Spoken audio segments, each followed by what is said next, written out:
morning. Good morning. Welcome back to some more Magic the Gathering, playing some more Pauper with this interesting list that I'm naming Soul Lesson. Now, this is just kind of an Orzhov, like mid-rangey life gain deck with Soul Warden, some life gain. Basically, this deck gains life and burns your opponent life.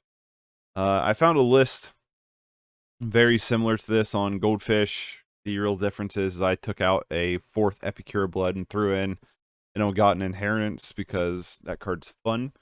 But let's go over this deck and we're going to play some games. So, our land-wise, we have Bojuka Bog.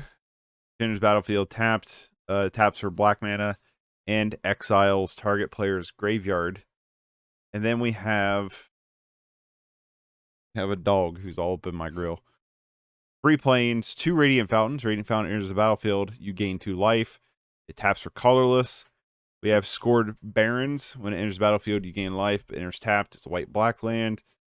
Secluded Steppe is a cycle land. Silverquill Campus enters in, adds. You can tap it. Enters tapped. You can tap it for white or black mana.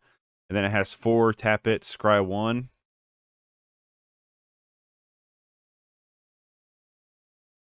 He's all... Hey. None of that. 4 swamps, and then 2 Thriving Heaths, which enters the battlefield tapped. As it enters the battlefield, you choose a color other than white. It taps for white or chosen color, which is black. So actually a pretty good mana base. A lot of tap lands though, but still not bad. We have 4 Lunarch Veteran, probably Lunarch. I don't know. Lunarch. Whenever another creature in his battlefield under your control, you gain a life. So it's basically Soul Warden. And then when it has Disturbed, when it dies, you can return it to the graveyard. And whenever a creature leaves the battlefield, you gain a life. Soul Warden, whenever another creature in his battlefield, so this includes opponents, you gain 1 life. Dawnbringer Cleric, when it enters the battlefield, you can choose to do multiple things. You can destroy enchantments, you can exile cards from graveyard, or you can gain life. Kor Skyfisher blinks everything, so you can return things to the hand to keep continuing on our warpath here, what we're doing. Forever Young, put any number of target creature cards from your graveyard to the top of your library. So you could refill our next couple draws with creatures. Sign in Blood, target player draws 2 cards, you lose 2 life. So we can either draw cards or we could maybe burn out our opponent. Cram Session, you gain 4 life and learn. So this is where the lessons part of the deck comes in. And I've never really played with lessons, so I'm curious. But my understanding is when you play Learn, you can grab a lesson card from your sideboard, put it to your hand. We'll go over those in a bit. Or you can draw a card, discard a card, or something like that. Celestial Unicorn unfortunately doesn't have the D&D, the alternate art, which is way cooler, but whenever you, I mean, the artwork here is really cool. I just like the framing of the other one. Whenever you gain life, put a +1/+1 counter on it. So it's gonna happen. You know what I mean? A lot of life gain. When Kor Celebrant or another creature enters battlefield under control, you gain life. So it's basically the same thing here. It's just got a massive butt to get around. Omen of the Sun. Whenever Omen of the Sun enters the battlefield, create 2 1/1 white human creature tokens, and you gain 2 life. So could potentially gain us a bunch of life off of this card, and we can sack it to scry. We can also blink it with Kor Skyfisher to reuse it. So pretty good, and it's flash, so we could trick into some attacks here. And then here's our burn suite. We have Marauding Blight-Priest. Whenever you gain a life, each opponent loses a life. And Epicure of Blood, which does the exact same thing, except for it's a 4/4 for 5. And then Ill-Gotten Inheritance. At the beginning of your upkeep, it deals 1 damage to opponent, and you gain 1 life. The only thing, like, I could see myself getting rid of Kor Celebrant or Trespasser's Curse. And I'm kind of sad Trespasser's Curse is not in the sideboard. Because it feels like it probably should be. So we're gonna play around with this for a little bit. So this is the list we're playing today. So if we don't like, which I want to do this, we don't like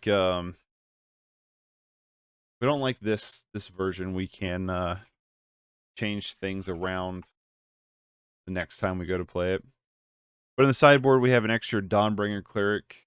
Would be pretty good to bring in against like Bogles or like graveyardy decks, or when we want to gain more life. Disenchant, destroy target artifact or enchantment. With how popular Affinity is, the Affinity feels like it should probably be running more than this. Your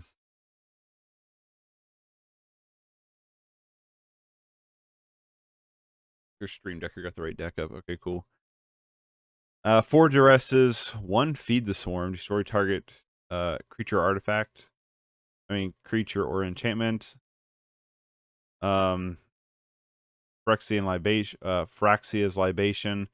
Target opponent sacrifices a creature. Target opponent sacrifices an enchantment. Suffocating Fumes, another copy of Ill-Gotten Inheritance. I think we just won against like the long grindier games, maybe.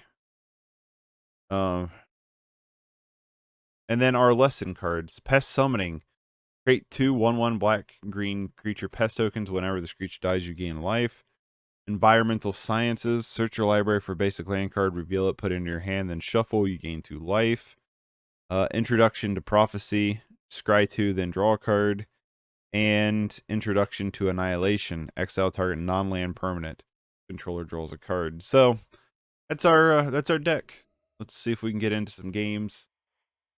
See what this deck's like. I did build this in paper. For one, this is like a two-tick deck, and I already had good chunks of it.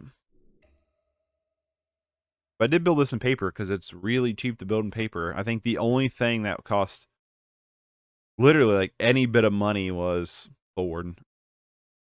Like all the lands even were super cheap. I ended up getting quite a bit of foil stuff for it. To bling it out a little bit. I didn't get full foils. Foils for like Kor Skyfisher or Sign in Blood are kind of dumbly expensive, but yeah, this was super cheap to build in paper.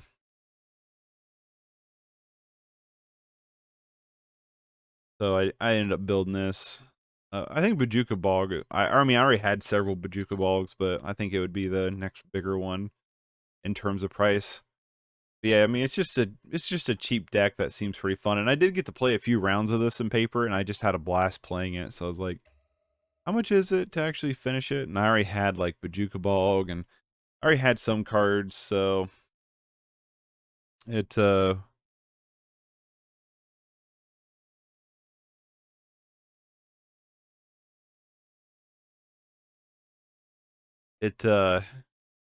it was pretty cheap to build. I paid 1 ticket to finish it out, so I do want to build get the rest of the cards for Infect, so I can actually just have Infect.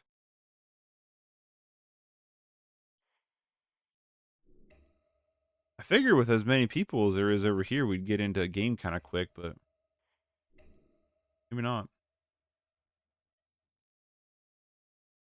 I want to change the rack too. Different things I want to do on that, but bloop. I still want to try this deck again. Just to tinker with it, just to see if we can't like play something fun here.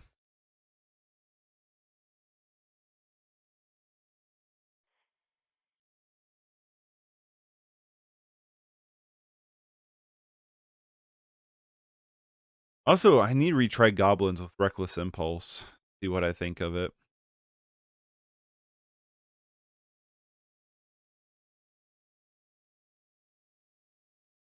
Looking at stuff.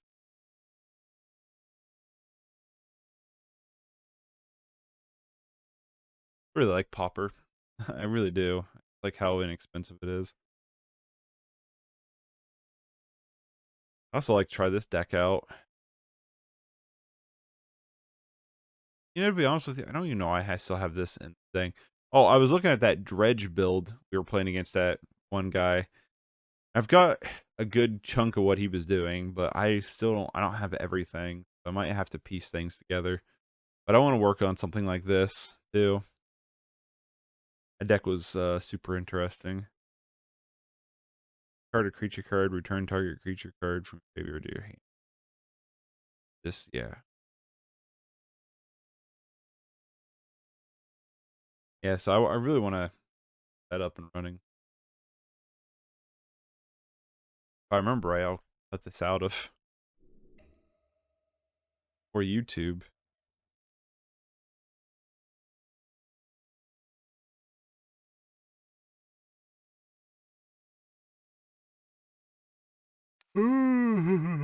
Hey, there we go. Bernard. Would like to go. This looks very keepable. Not doing anything super exciting right now, but it does look keepable.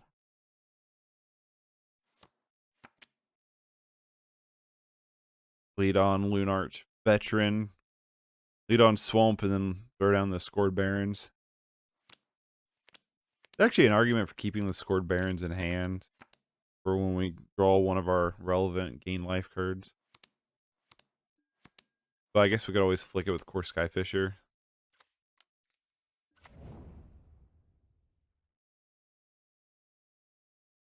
And I want to keep Secluded Steppe in hand for if we want to cycle it.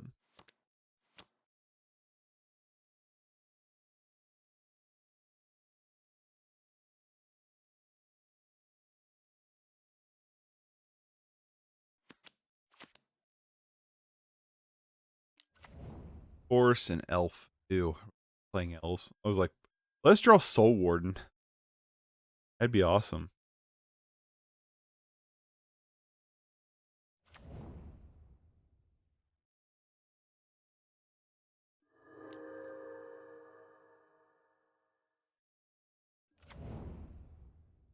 I'm just going to attack here. Because if they want to trade the bird for a veteran, I'm fine with that. And I don't think they will.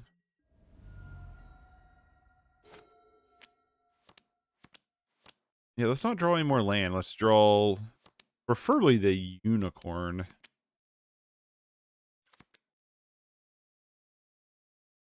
This could also just be some kind of like mono green deck. No, it's elves.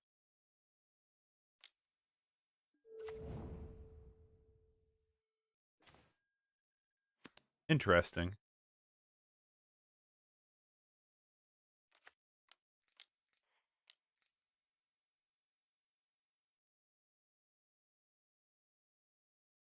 Here comes a million triggers.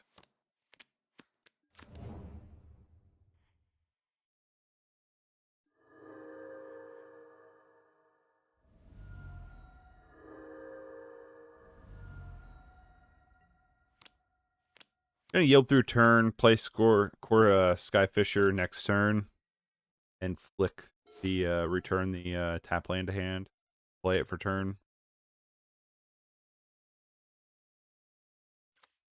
We can take a few punches without blocking.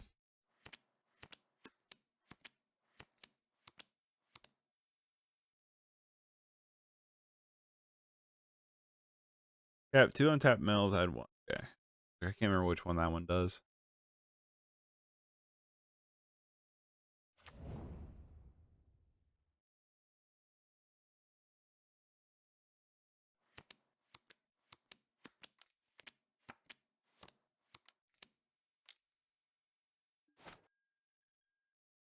Soul Warden would be an awesome draw next turn.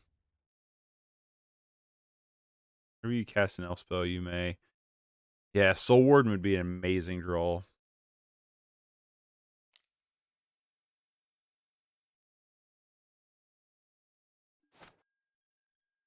They're emptying their hand here. I mean, it would have been an awesome draw for this last turn. We would have gained a million life.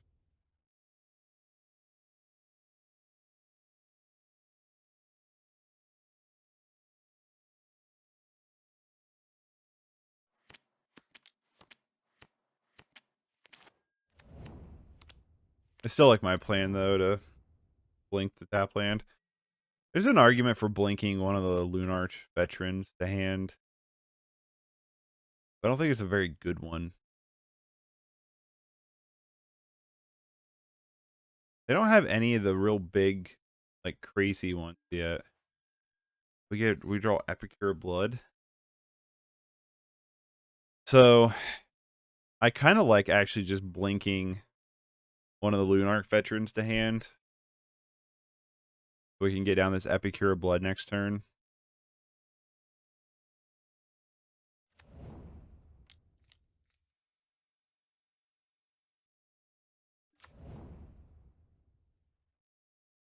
No.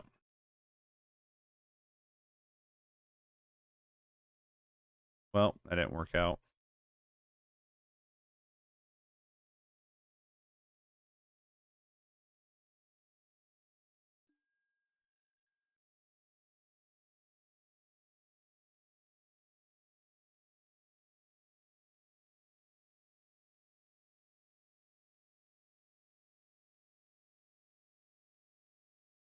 I stacked those wrong. Epicure of Blood wouldn't enter next turn anyway, so let's just bounce that.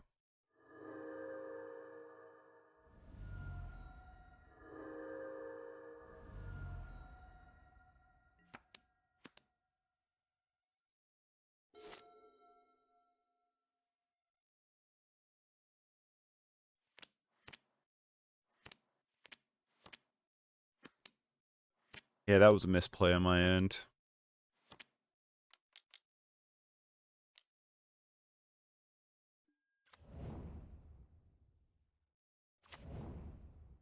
Oh, another one of those things.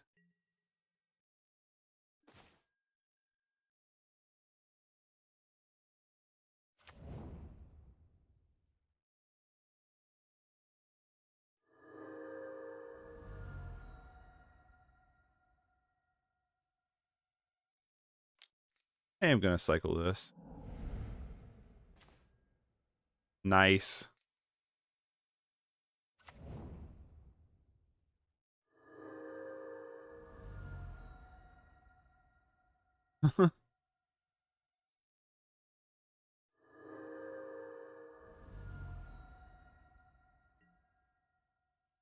Back for 2.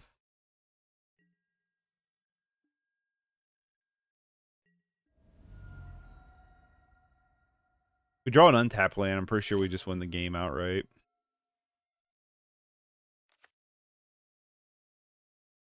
Because they can't play any creatures now.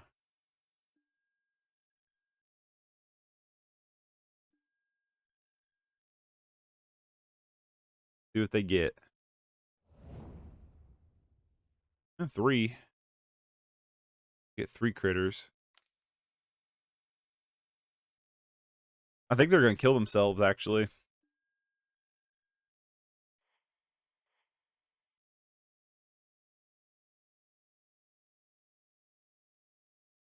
I mean, they can hit no great tokens.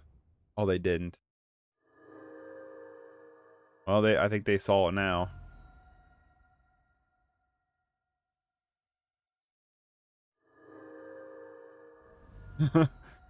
They're tapping kind of slow here, so I feel like they probably have seen it now.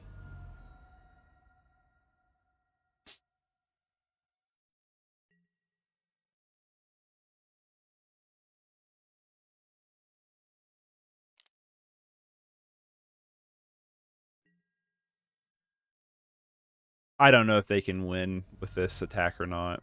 I didn't think so. Untap land or any creature card would be amazing right now.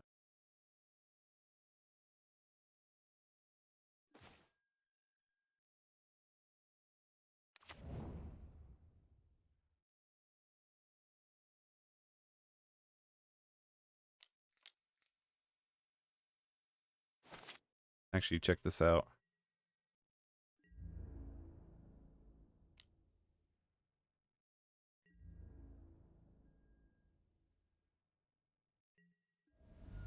Five.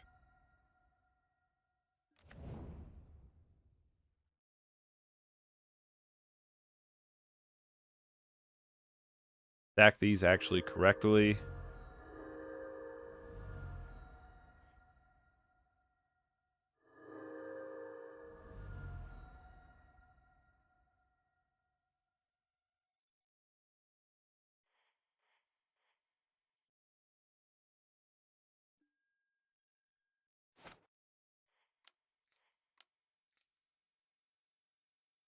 Kor Skyfisher for the win.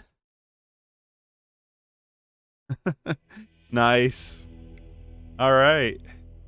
Cool. What do we want for them? Suffocating Fumes. That was an easy answer. I think it's like all we want.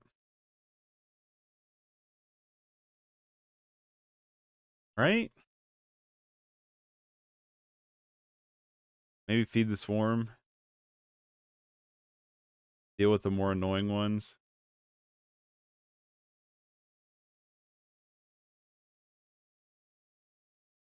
I think we just want these two. We can ditch one of the Forever Youngs. Probably like that.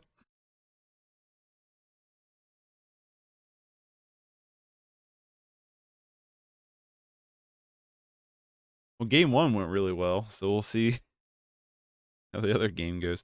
We really want Soul Warden. We have an opening Soul Warden. They're going to have a hard time dealing with us.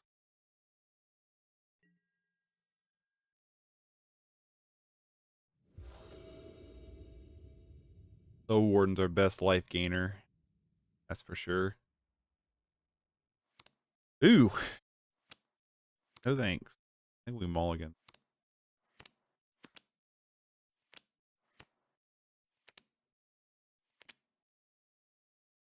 Excellent. I guess we could cycle one of them though, couldn't we? I'm just gonna keep it. I'm just gonna keep it. We'll keep it and then we'll see what we draw. I mean, we're on the draw, so we'll see what we draw. If we draw, they went to 5. That's good for us. Although they can just get the Winding Way or the other one, draw a bunch of cards. But what I was saying is we could, if we don't get a good 1-drop, we can just cycle this Secluded Steppe right out of the gate.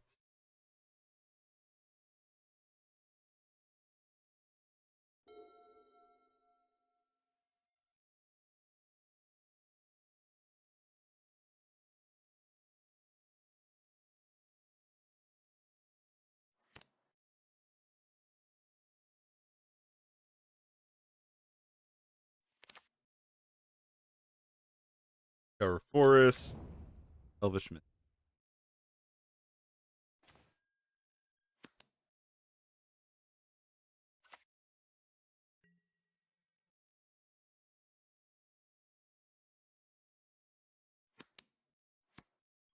Some of the Sun's a good amount of blockers, but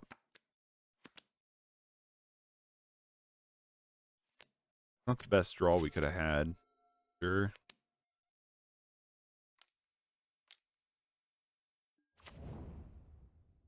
Ugh, that card.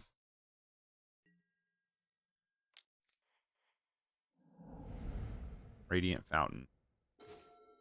Hey, there's a unicorn.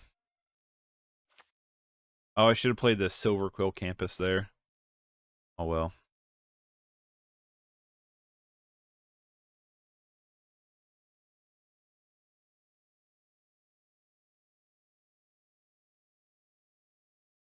Go Kor Celebrant this turn, then Celestial Unicorn, Radiant Fountain, following turn Omen of the Sun. If we live that long. We gotta live that long first. That's the thing. So one of those things. Lead the Stampede. Oh, that card's an uncommon. Gain 1 life for each elf on the battlefield. Okay.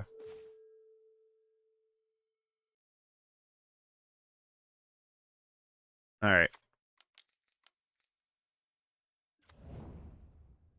Kor Celebrant is a decent blocker. So there is that. Next turn, we're going to go Celestial Unicorn, Radiant Fountain. Then probably Marauding Blight-Priest, Omen of the Sun.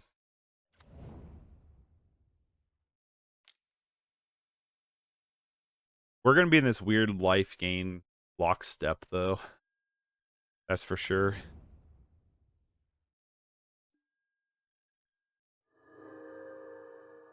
That's for sure.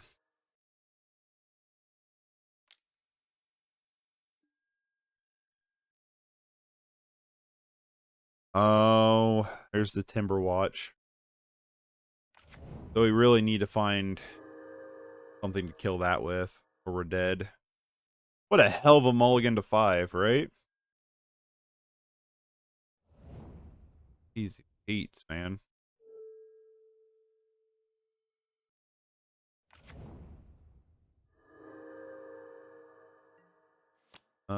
Suffocating Fumes is going to be our best draw, that's for sure.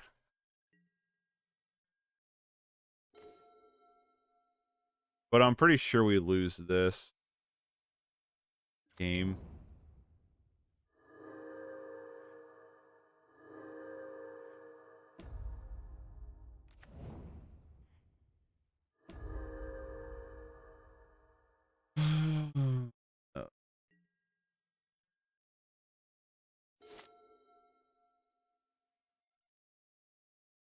They've been able to do all this with one land. If that's the case, that's kind of absurd, right? Sure. Also annoying.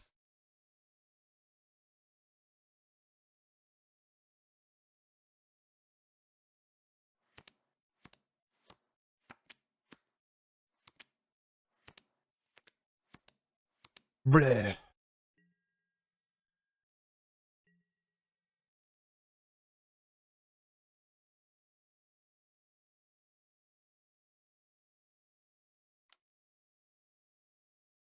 Don't let it go through.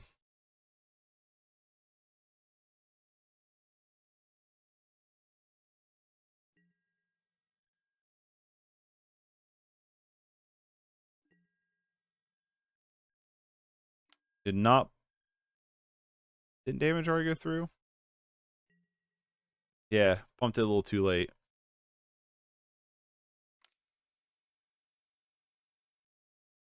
At 7 mana.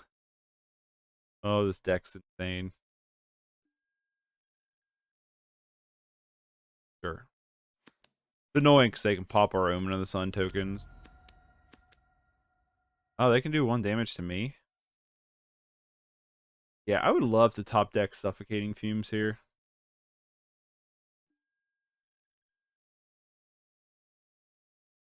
Oh my god, they can just move it around too.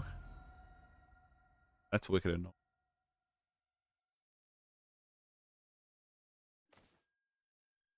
Draw yet another freaking land. I think we're just dead. Honestly, like...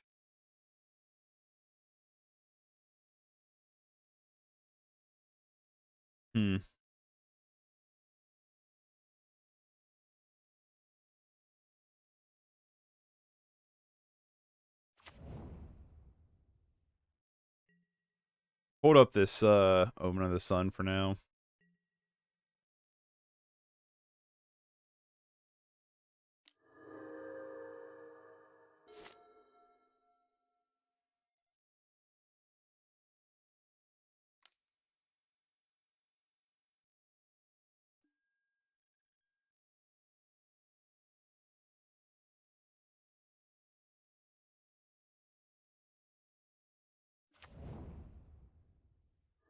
Good news, they can't move that at instant speed.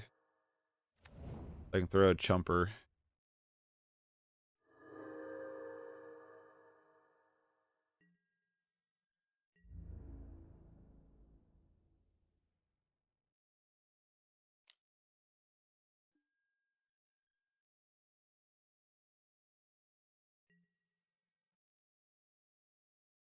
I did that wrong. Oh, well, just kill me. He did it wrong again.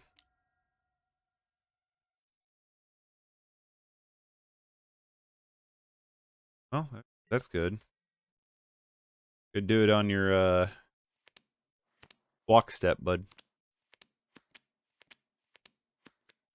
I needed to play that in the attack step, and you needed to pump that in the block step.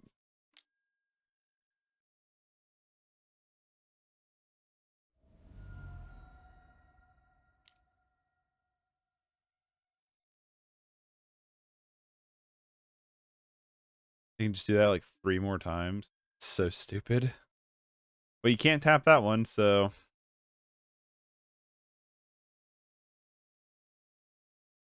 Suffocating Fumes is honestly how we get back into this game.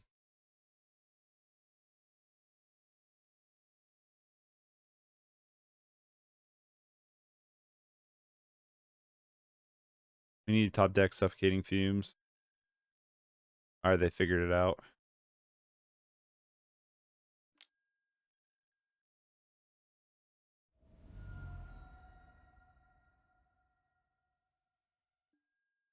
Suffocating Fumes, or honestly, even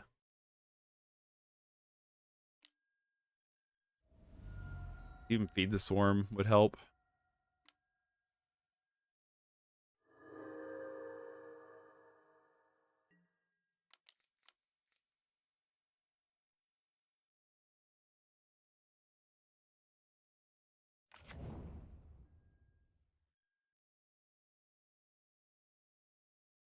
I'm gonna upkeep.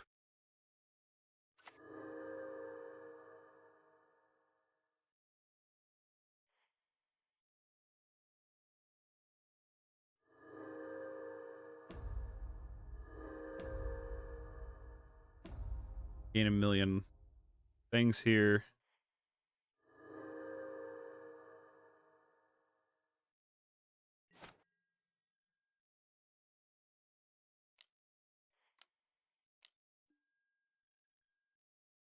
Another Omen of the Sun or Epicure of Blood.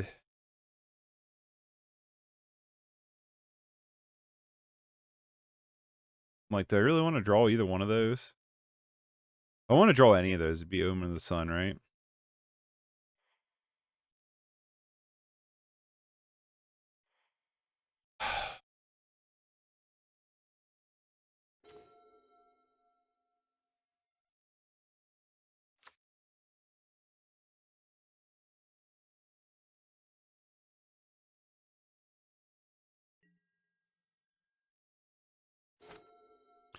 Like, we're weirdly still kind of in this game, but we really need to get to that Suffocating Fumes quickly.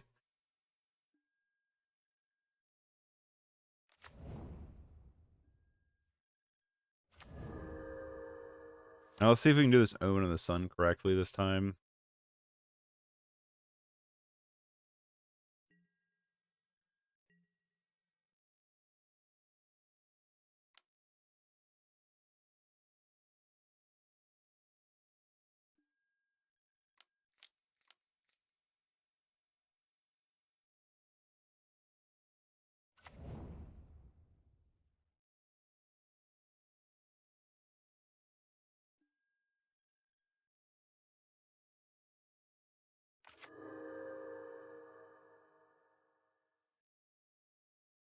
We're going to get to a point where this Celestial Unicorn is just going to be bigger than their stuff. 1, 2, 3, 4, 5, 6, 7, 8, 11. So it can be a 15-15.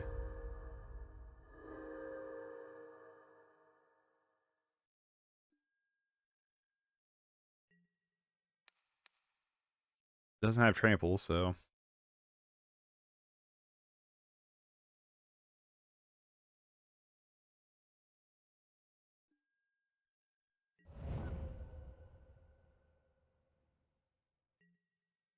We're going to do the same thing. We're going to sacrifice Omen of the Sun on our upkeep to dig for Suffocating Fumes. Because Suffocating Fumes still does an absurd amount of goodness for us. If I was them, I'd honestly clean up these tokens. That's what I would do. I wouldn't focus so much on my health.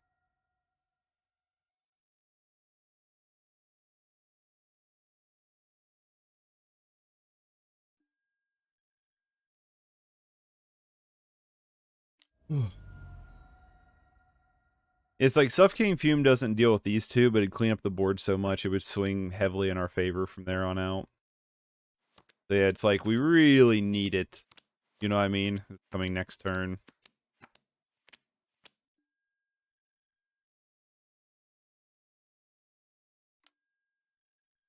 Okay, now they're picking off the tokens a little bit.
Come on, baby.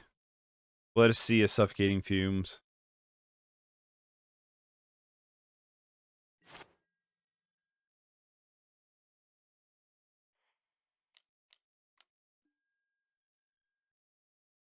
Kor Skyfisher. Kor Skyfisher bounces Radiant Fountain.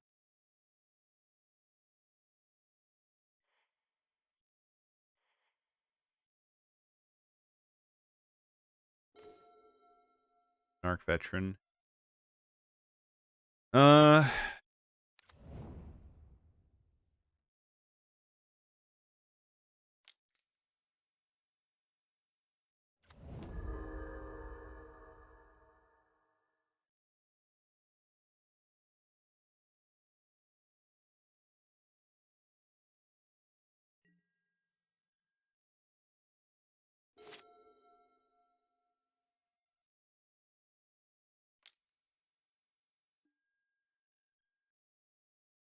Easy Pete.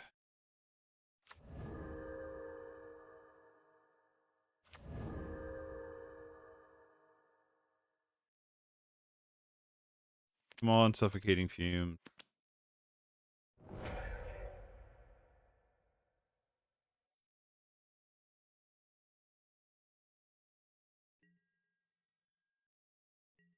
Fortunately, I think we gotta throw Kor Celebrant underneath the bus here.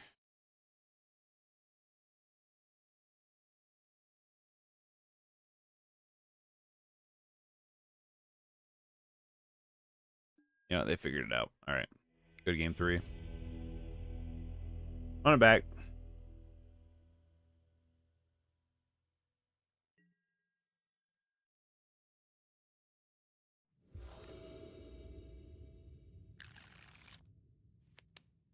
Unfortunately, no untapped lands. Sucks. I want to keep it.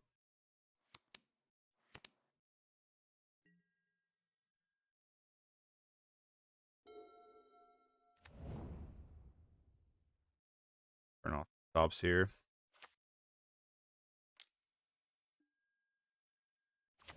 Llanowar Elves. Soul Warden.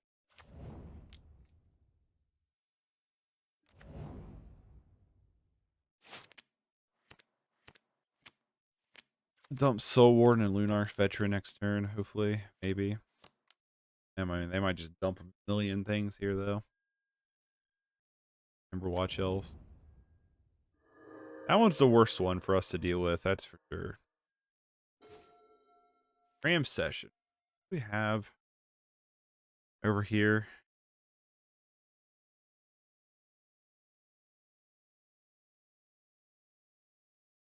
Okay.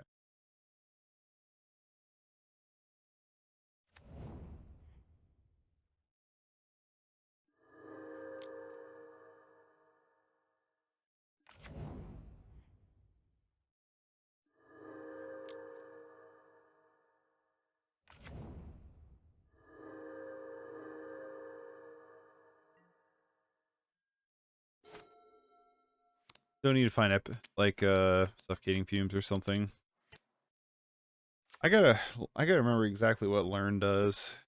MTG learn mechanic. May reveal a lesson card you earned from outside of the game, put it into your hand, or discard a card and draw a card. Yeah. We could discard. Oh my god. Timberwatch Elves is the worst. Draw 2 more lands so we can turn on this Cram Session.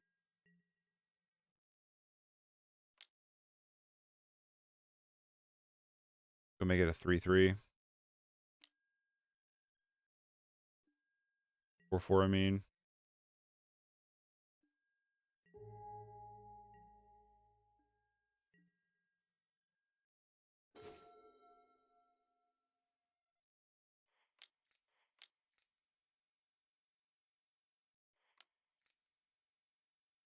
Oh.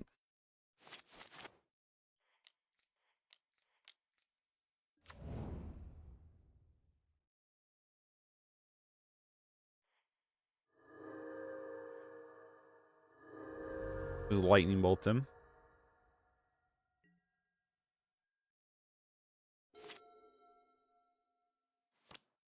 Depending on what we draw next turn, we'll probably just Kor Skyfisher, bounce the tap land.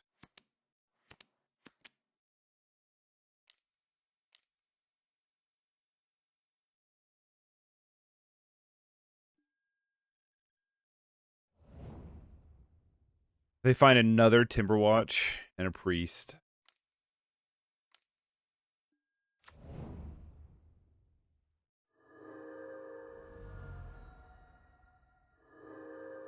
Still wouldn't mind finding Suffocating Fumes or Feed the Swarm. Feed the Swarm be the better one to find.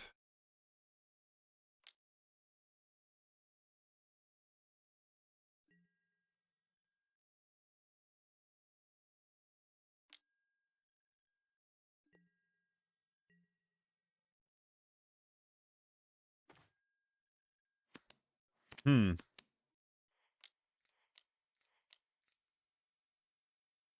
think that's the better one to play here.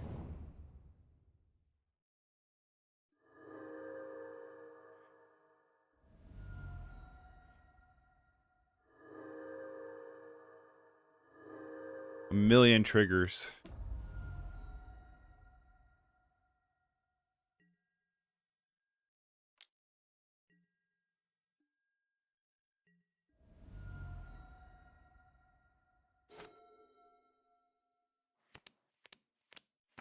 Our opponent's in trouble because of this Marauding Blight-Priest. That's for sure. And the Soul Wardens. We might have them under pressure just because of our little combo here. Or Wango Tango. Leave the Stampede, so they're kind of holding back this turn. Well, not really. I guess they can do this, but... I mean, every creature they play is basically a shock, so... They found a lot of stuff. Well-Wisher, unfortunately, is going to be a little bit slow.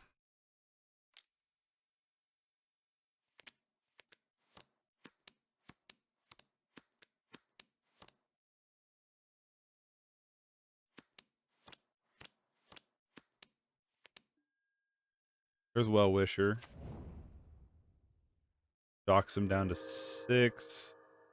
Unicorn gets mighty massive, mighty quickly.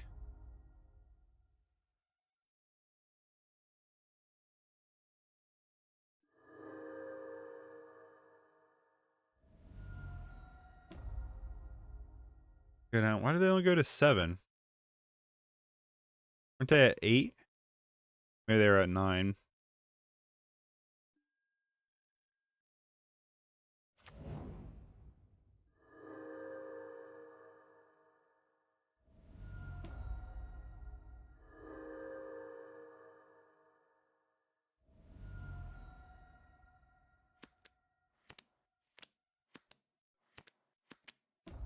I can deal 4 to them next turn.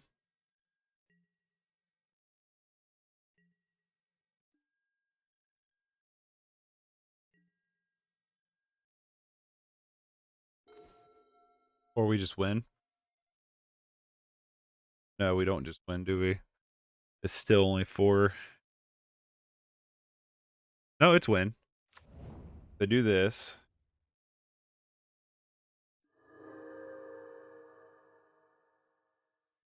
Yeah, I think we got there. Then we tap these 2. Play Cram Session.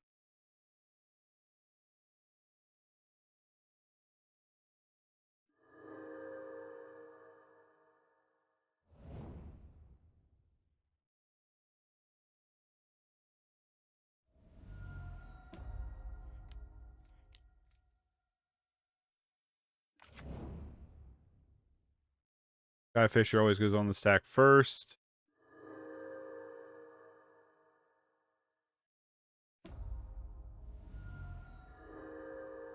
Yep, we got there. Wow, what a grindy game.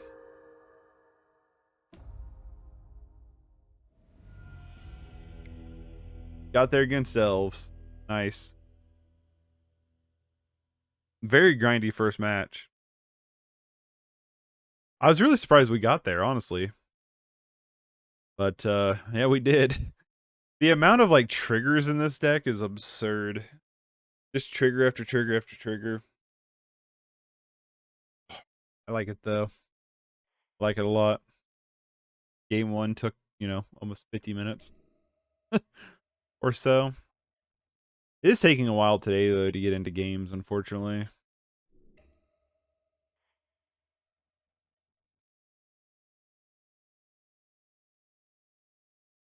No slow players, please.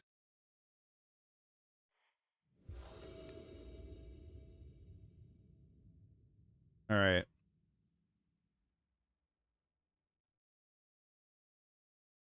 That was kind of impressive though to get out from underneath Elves like that. And in that game 2 where they had kind of the nuts, even though they mauled to 5, we were able to put up a good fight. Ooh, this hand? We're on the draw. Keep it. I don't know how much I like it, but we're gonna keep it. You get 3 lands, I'll kind of happy. When it dies, choose one. So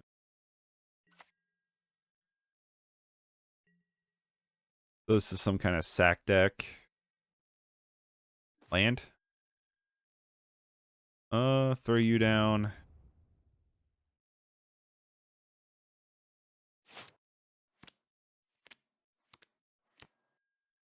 Festering Mummy. Okay. Yeah, this is some kind of like black zombie-ish deck. Probably has Carrion Peter in it and stuff. Gonna be annoying.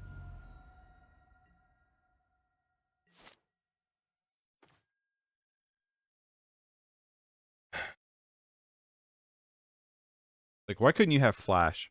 You know what I mean? What do I want to do here?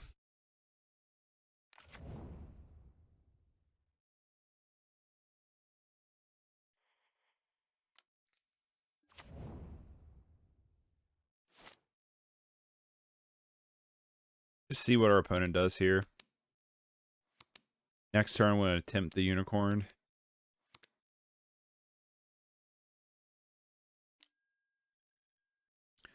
There's the Beetle.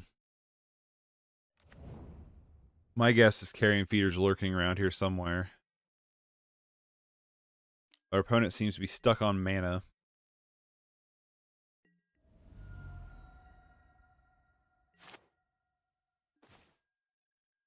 Epicure of Blood.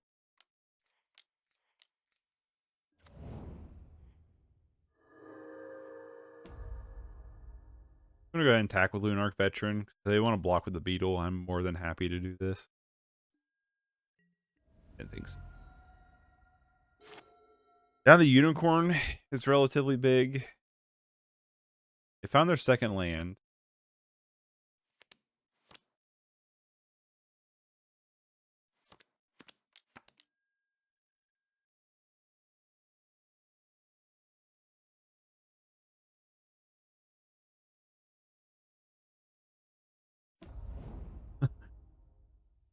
Okay. Like, how was I even supposed to know that card existed? For 3. Like, find a land. Found said land.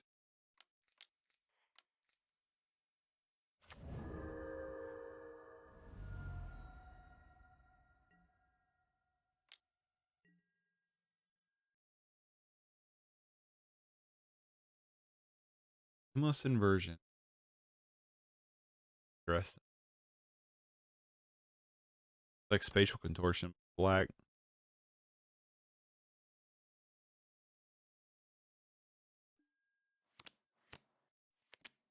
I kind of like that it loses all creature types because it would stop like a tribal lord pump. Well, that's not really a thing in Pauper, but you know, just in general. It's interesting.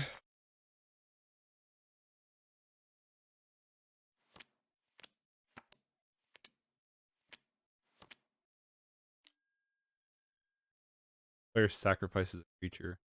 Wait, being rude.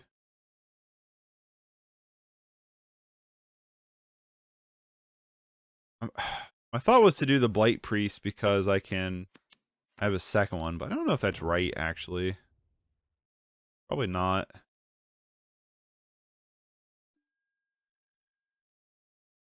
It was not right, because Festering Mummy just kills Lunarch anyway. Yeah, misplayed that one. There's Nested Shambler. Alright, now we probably don't win. Probably going to lose this game.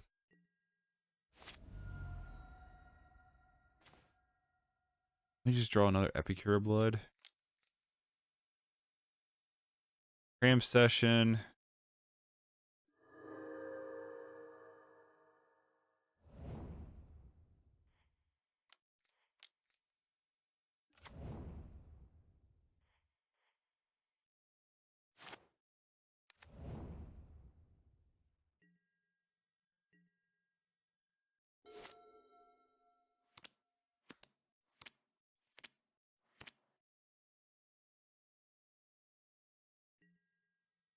It's like, what do you sacrifice? I mean, you know what I mean? What do you exile here?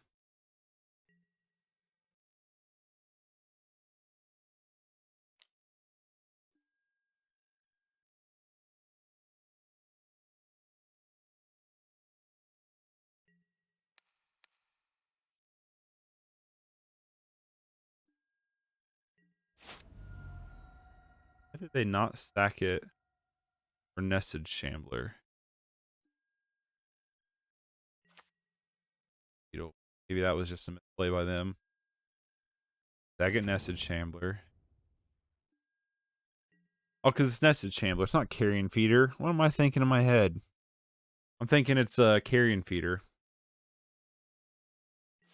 They look so much alike.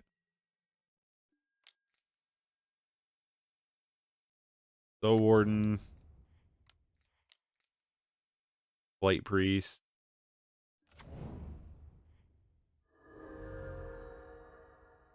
Like I said, would have loved to have drawn a land there. Good. Back.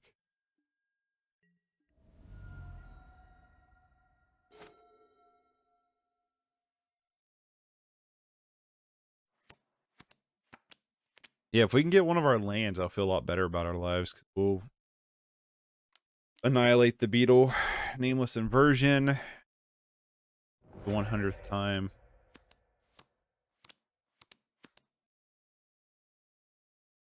I wonder why that, though, over Cast Down. I guess because Cast Down kills... Well, it's non-legendary. Yeah, I wonder why. Ooh, that's pretty good. Oh, because it's also a zombie card. Gotcha. Big 4 here. Untap land. Come on, baby. Land.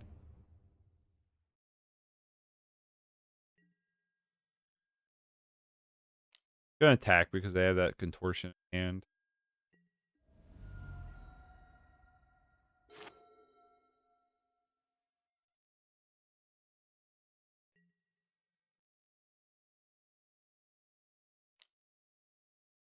Not gonna block. Go to 3.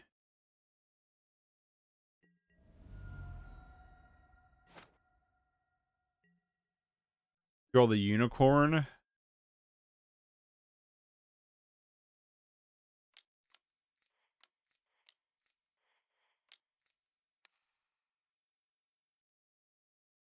Epicure of Blood survives though, doesn't it?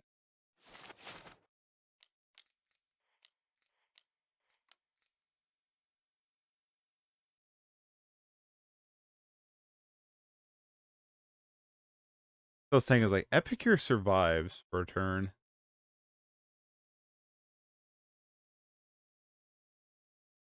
Doesn't die to the contortion card. Living on a prayer, baby. I don't think we attack here. Much as I want to.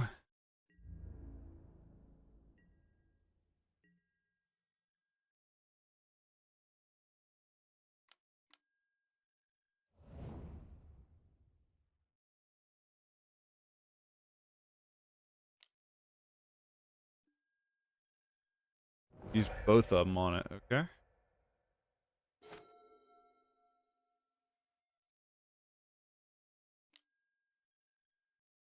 Cycles to Baron more.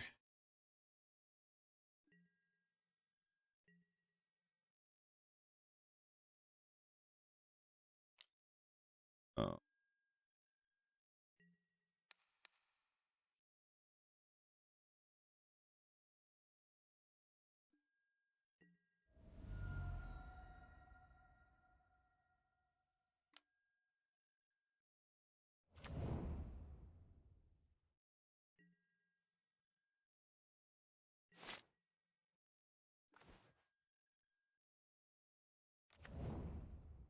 That was bad sequencing. Should have played the Epicure of Blood first.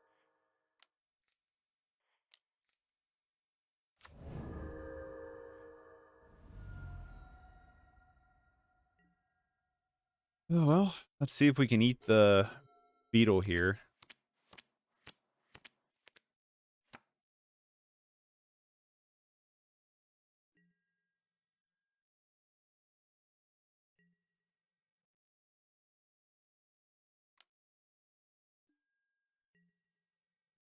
Then for 1, he can have the 1.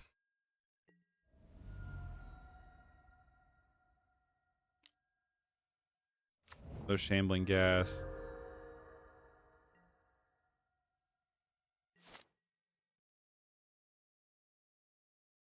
This is a grindy deck, man.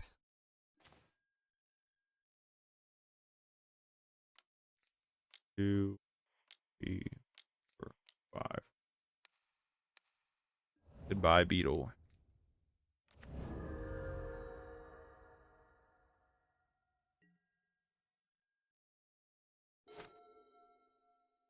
It sucks to get to draw a card off of that, but it was a clean answer to beetle.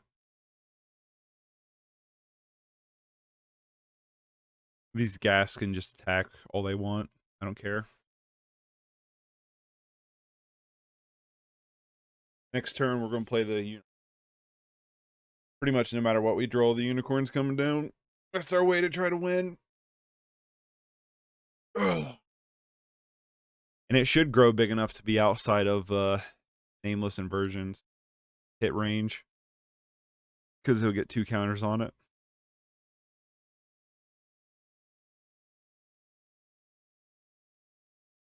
Marauding Blight-Priest would be an awesome draw here. We've already went through 2 of them. I wouldn't mind another Cram Session, honestly. Because I would grab Pest Summonings, probably. Yeah, grab Pest Summoning.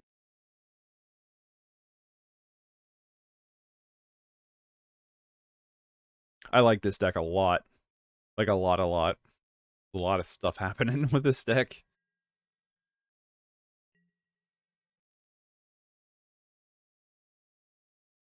Is at a point where an Alpha Strike is not very smart. So yeah, I would just send in these Shambling Ghasts.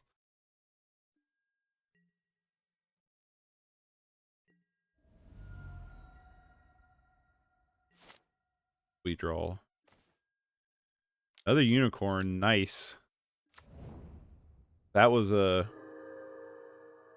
potentially a game-winning unicorn draw.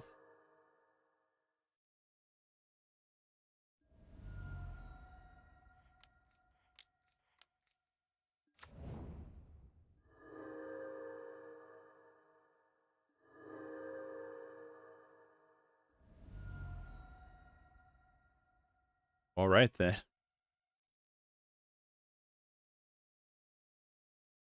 I don't think I have any reason to attack right now. We have a hell of a wall of an army.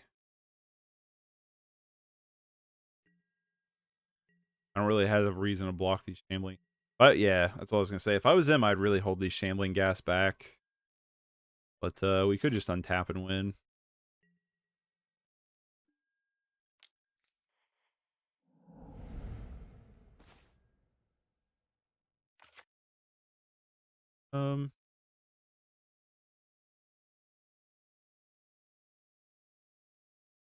My thing in my head is like, do we have a reason to attack here? I don't think we do.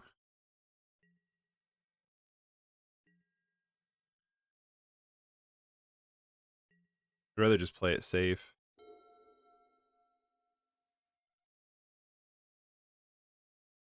We do have this Silverquill Campus. Try with, which we do.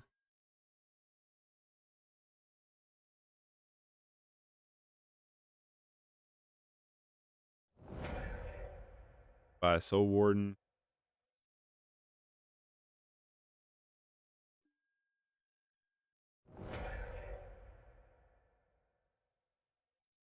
We can't. Oh, we can cast these Lunarch Veterans. I keep forgetting about.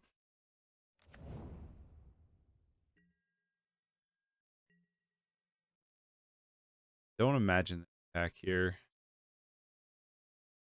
Are they really thinking about it?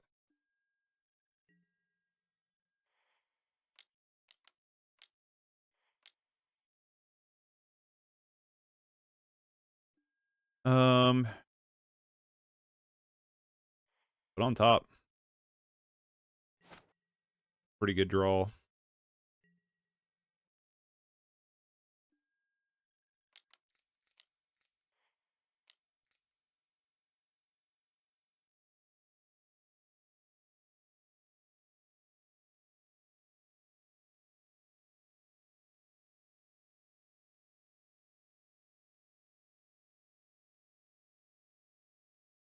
So that's going to wrap up the game.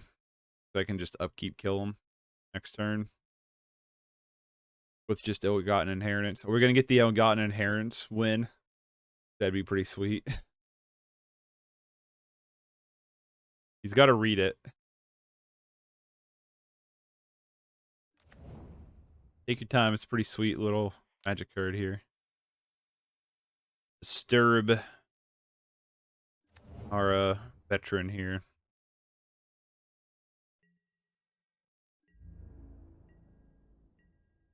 Get the ill-gotten inheritance win. I don't know if I'm going to get through 5 games today. The scoop. Suffocating Fumes. Feed the Swarm. Dawnbreaker. Probably about it. Go out the other ill-gotten inheritance. Go down.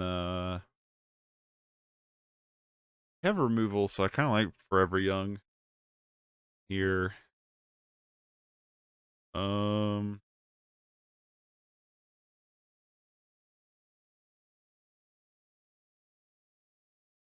don't know if I like Sign in Blood here.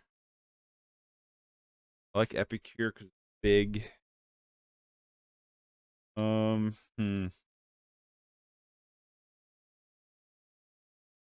down Sign in Blood. I don't like that.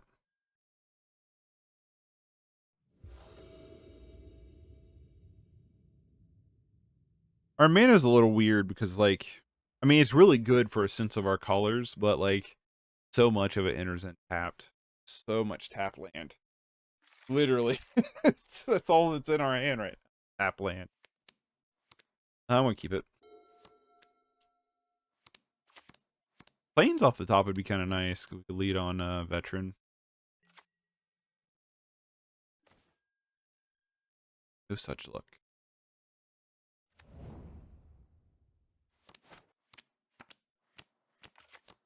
I do like Bojuka Bog, though. Second beetle is disgusting.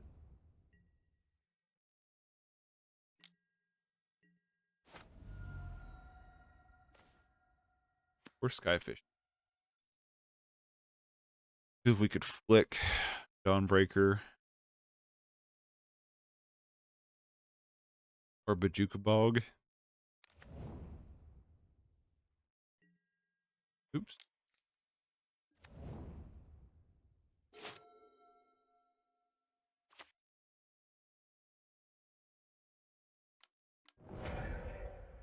Yep. Oop. Hit the microphone, sorry. Cram Session, eh?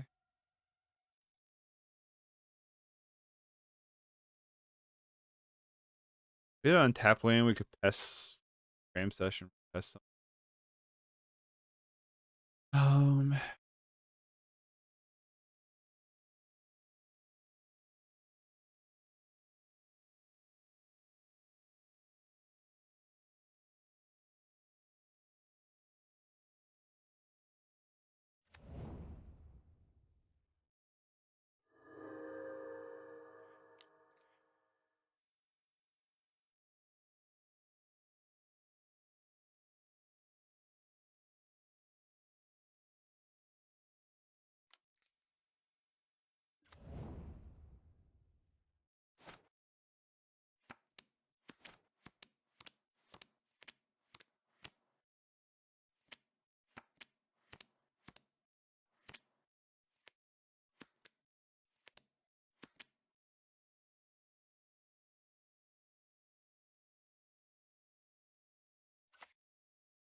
I'll probably Veteran and Cram Session next turn.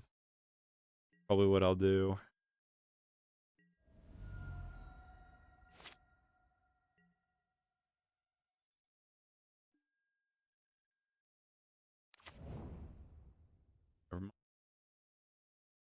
Yeah, still probably what I'm gonna do.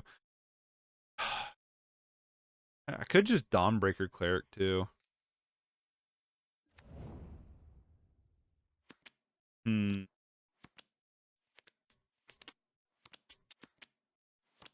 What do I want to do?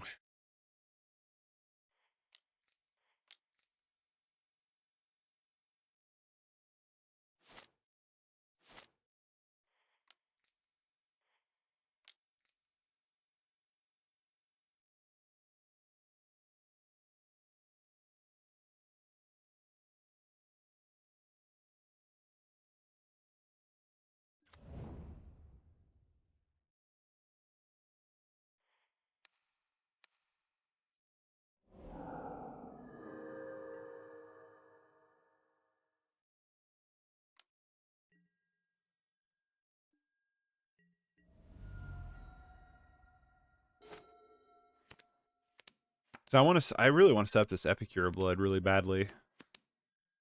Might not be the right move to do, but it's what I want to do. Attacks. Oh, wow. Oh, that's good.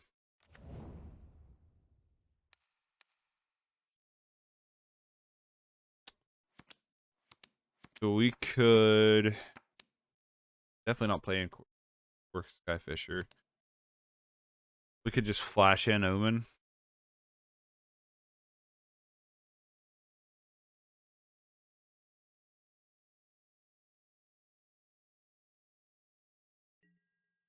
Omen might be a little bit flooded here.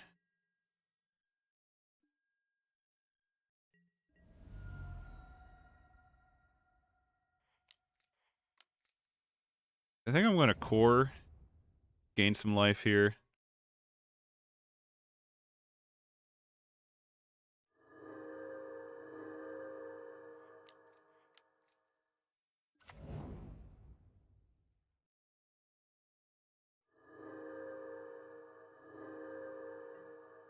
I think that was a good sequence of plays. Because then next turn we can set down Epicure and then potentially start having a just burn them to death. Our deck's kind of a really strange burn deck, really. Another Cram Session is awesome. Epicure of Blood.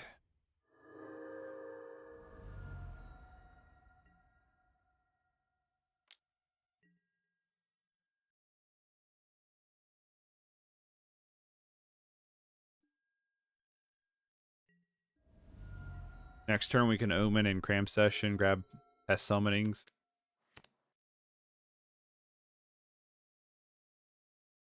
We have a hell of a board. Our opponent really needs to deal with Epicure of Blood more than I think anything. They just keep drawing land.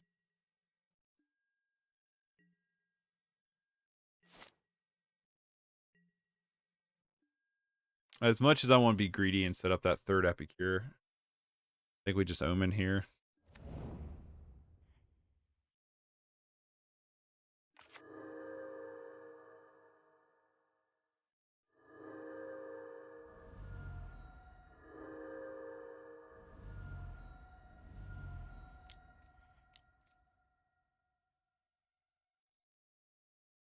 Cram Session, Pest Summonings.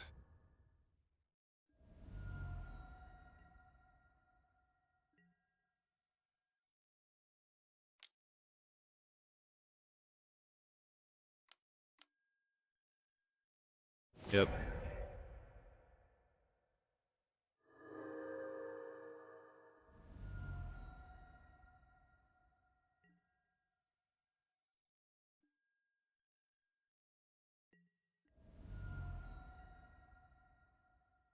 Grindy match. Deck's awesome, though. I love this deck so far. All right. I think our opponent got massively flooded there, but we did quite the grind out game one, so not a quick deck to play. That is for sure. Playing against the same person.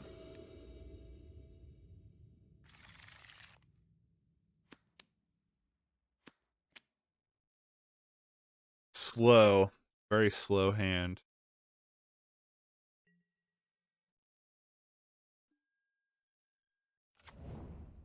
Is this still the mono black deck, though? Yep. The Beetle. Kor Skyfisher. Might just Cram Session here.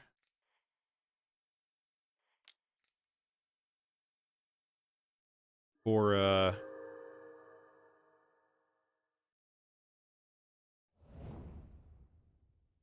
Annihilation. I like the artwork on this a lot. I like the lesson thing. That's really fun. I like it quite a bit. More than I thought I would. Pest Summoning, though, is just awesome. We could quit drawing the tap land. Kor Celebrant survives Nameless Contortion, so good. We have Kor Skyfisher, Blink Omen for a few turns if need be. And we do have enough lands. Oh, Flesh Bag. Boo.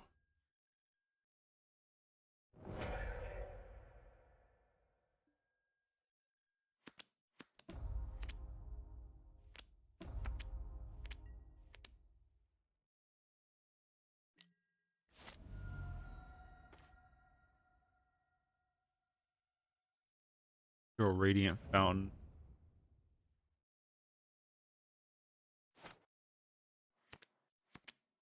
We're going to have the Annihilation turned on, which is nice.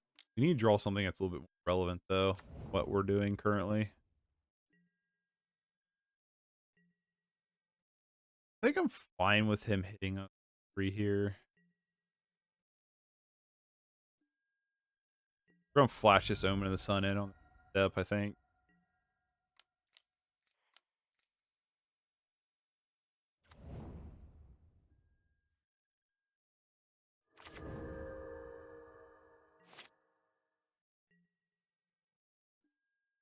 Forever Young's interesting.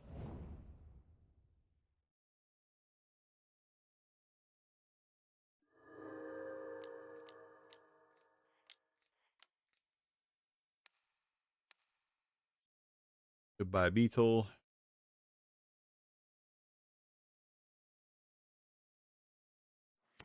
I hate they get to draw a card off that, though.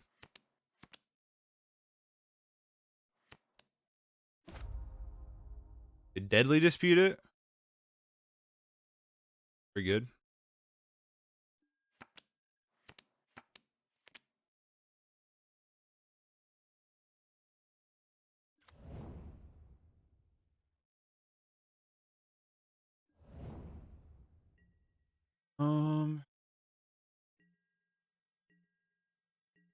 We can Forever Young, the Kor Celebrant back on top.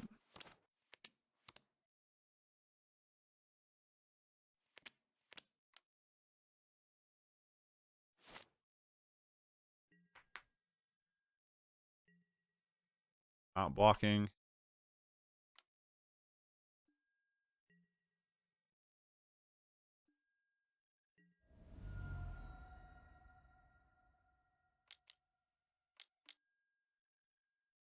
Bone Picker, sure. Pickers and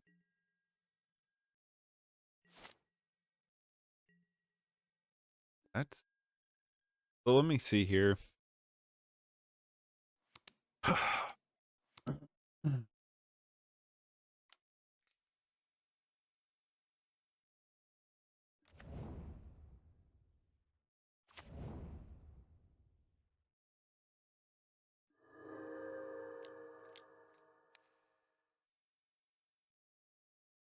Just draw a card.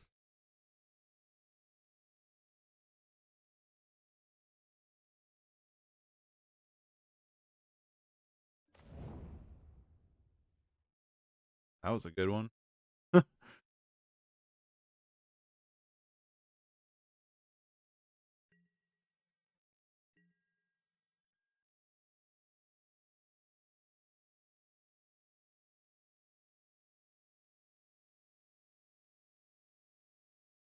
Turn off auto yields. I'm gonna do that. I'm actually gonna play the Kor Skyfisher now because I'm willing to trade it with Bone Picker if we can.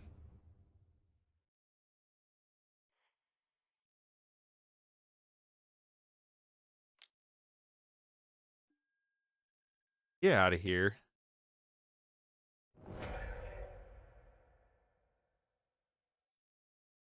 Oh, they nameless inversion my Kor Skyfisher. Interesting.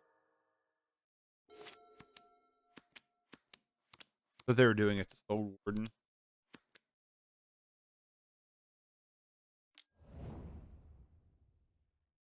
They just get that back.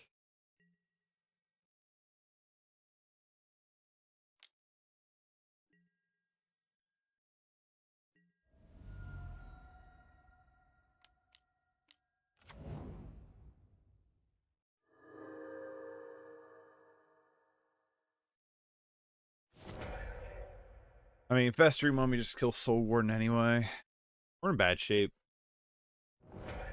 That's for sure. They are tapped down.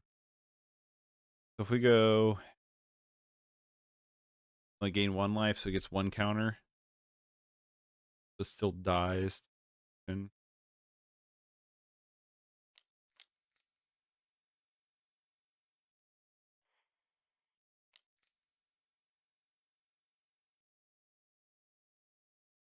right? Am I thinking that right?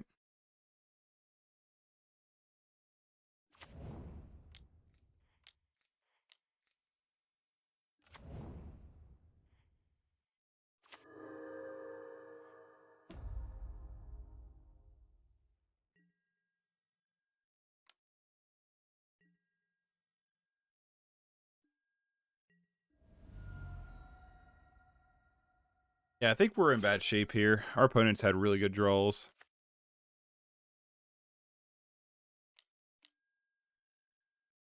Yeah, that's what I kind of thought.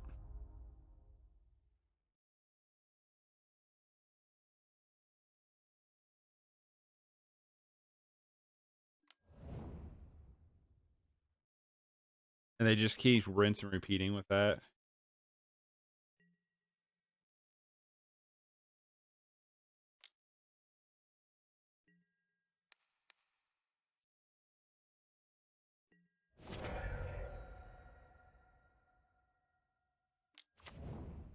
Festering Mummy.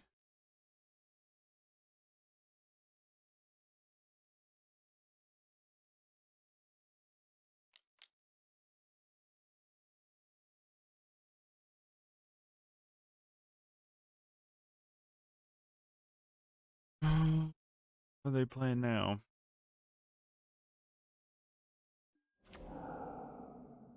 Gurmagi. Rutro.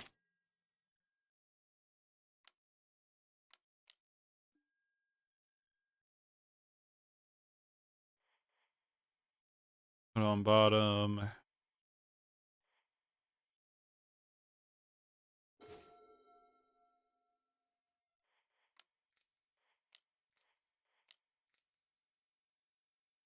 I'm just gonna go to game 2. Pretty sure we lose. I forgot they had the Nameless Contortion in hand. Feed the Storm, Dawnbreaker, and Suffocate. Do the same thing we did last time. Exact same. Like Duress might be worth it.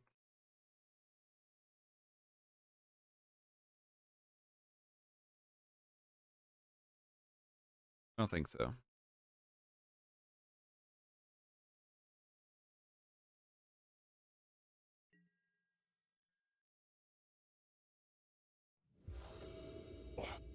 Would like to go first.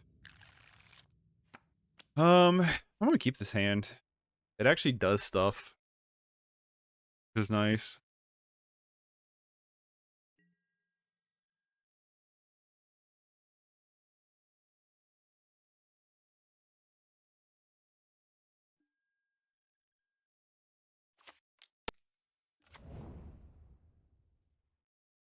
I would like to draw a payoff for Soul Warden though.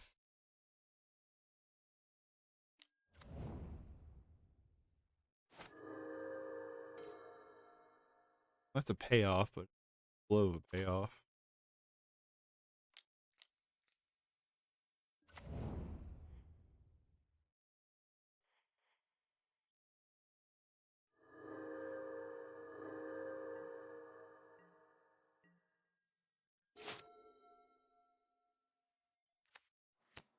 The problem is this poor little Soul Warden's only a 1/1. Dude, that Nameless Inversion card's annoying. They have it every game. I swear.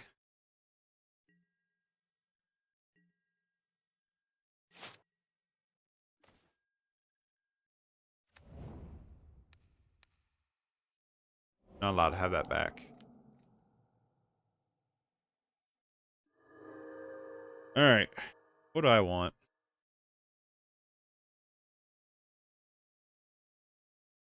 Either that or Pest Summoning. It's probably Pest Summoning.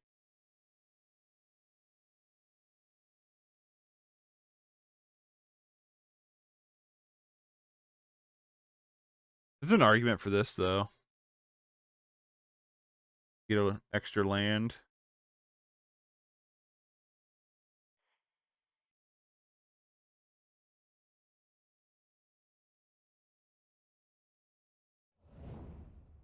I like being on the land route here. Epicure of Blood's hard for them to deal with.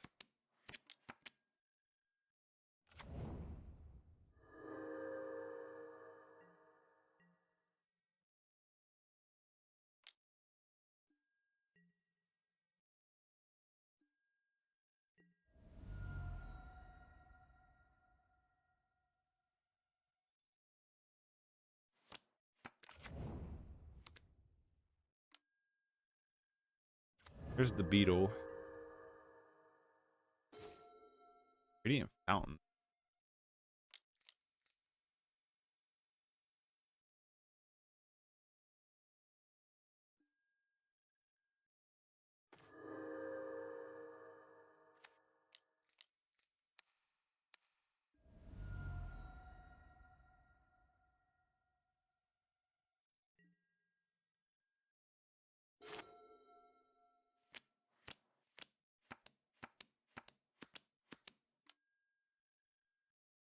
We have yet another beetle.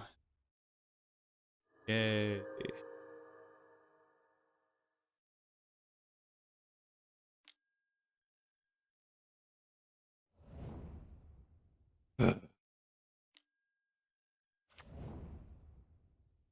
Suffocating Fumes would be awesome off the top.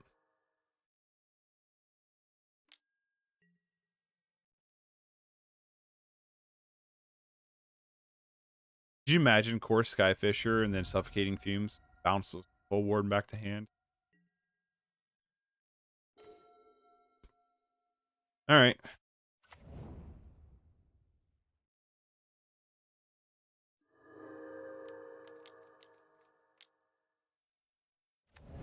Here comes Epicure.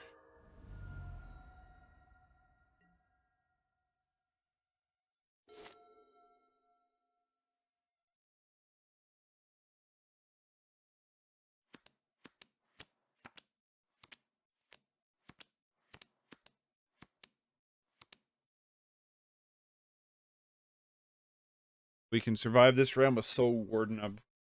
I feel pretty happy because we'll Dawnbringer's Cleric and Skyfisher bounce the Dawnbringer back to hand.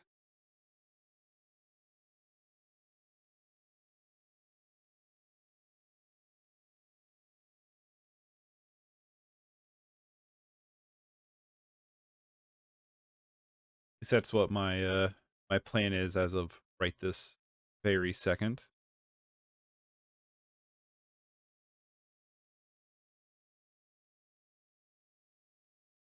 I like this deck a lot though. This white black Soul Wardenish deck. It's sweet. Like Soul Sisters, I guess, kind of. Love it. A lot of fun.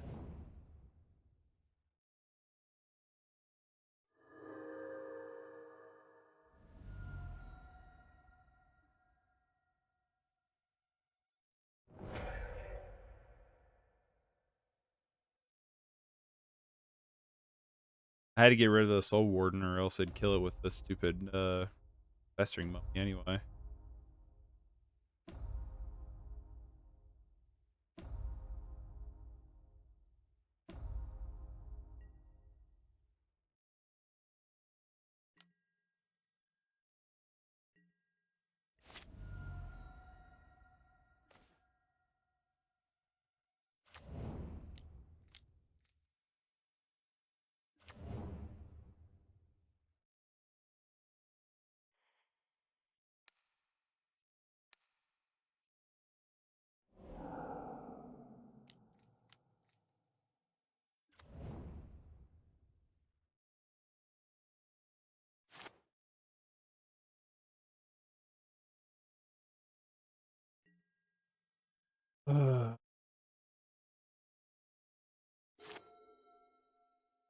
Craptacular. Now we're in a bad spot.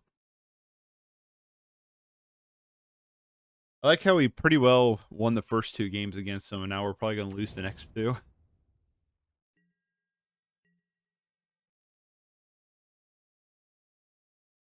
But we are going to chump the Fleshbag Marauder. That's right.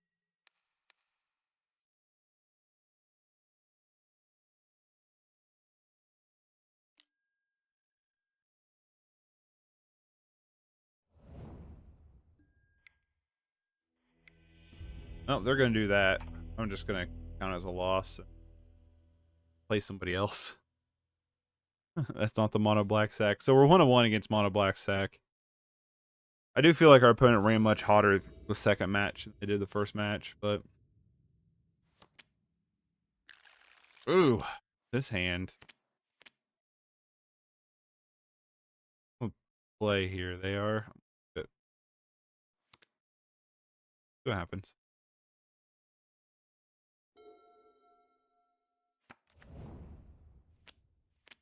Thriving Island, so Bogles potentially. How this matchup is with Bogles.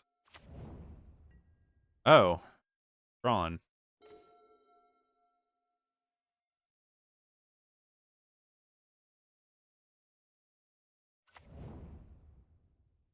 My answer remains the same. I don't know how this matchup is.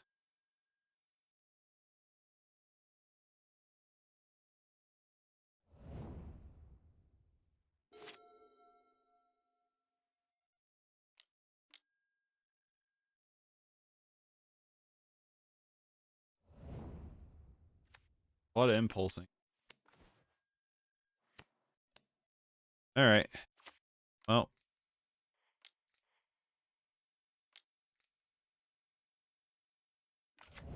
Lead on Unicorn.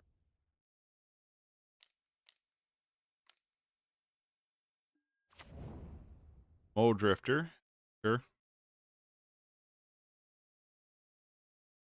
Evoked with no Ephemerate, which.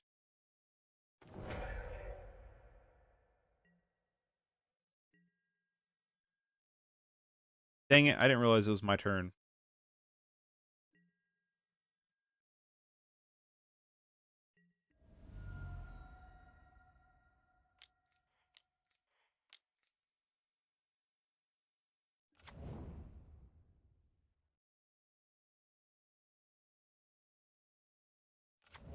Oh, we missed out a point of damage there.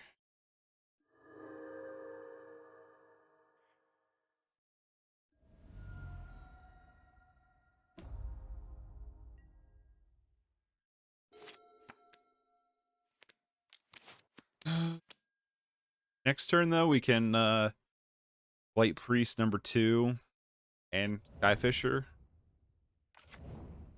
No, we can't. We'd have play a land.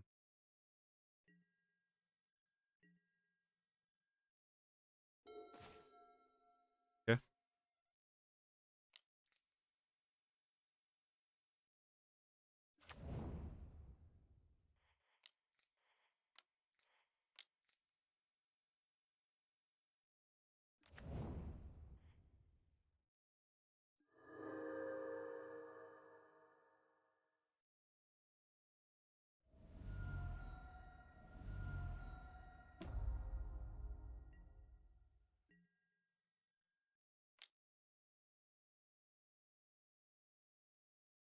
Green cost. Sure.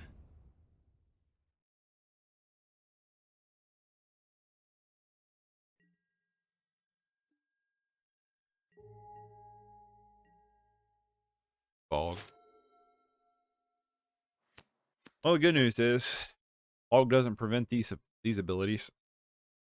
That's the good news.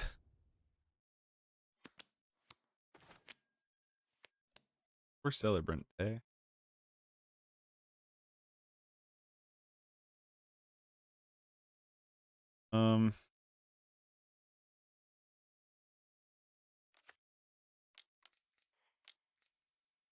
Nope. Stop that.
Are you dead, or do you have another fog? More than likely another fog.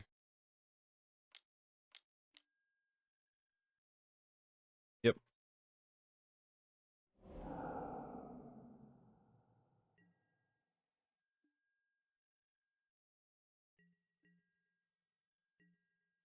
I would just play Epicure of Blood next turn. Then have the Scoured Barrens for win. If our opponent can live that. I mean, if our opponent doesn't kill us by then.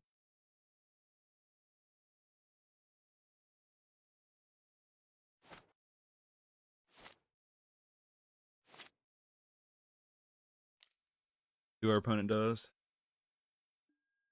Muldrifter evoked. Yeah, Muldrifter's going to do a lot of hurt for you.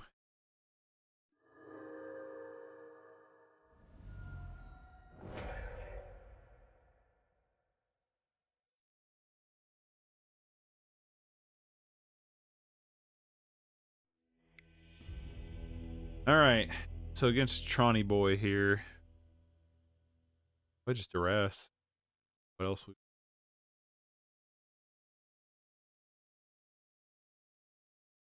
We got an inheritance. Would be good. We want Forever Young.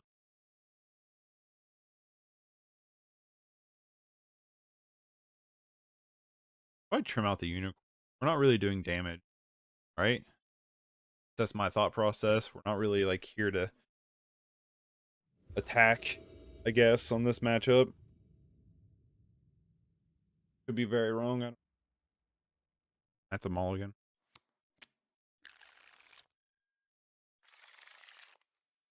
I'll keep this.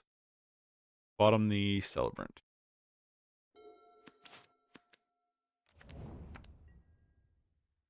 I mean, our lands are a little weird, but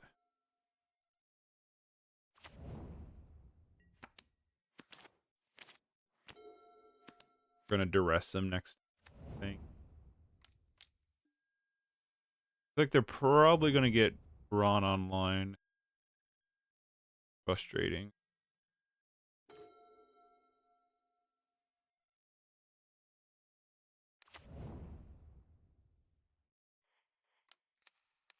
Let's duress you.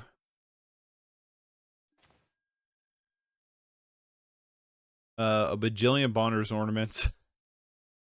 Flashback. Search the library for instance. Yeah, let's get rid of. I guess.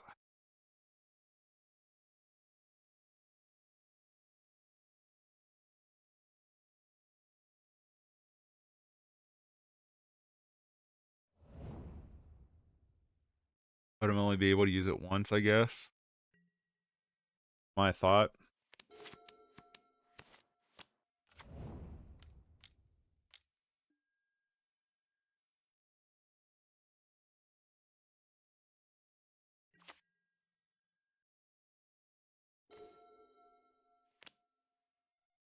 They have less than.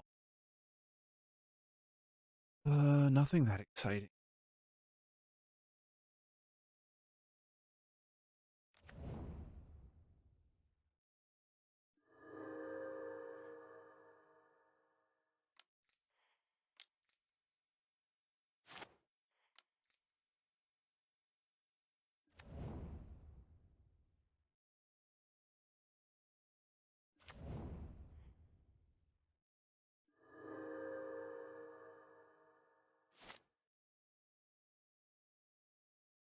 Don't top deck Tron, please.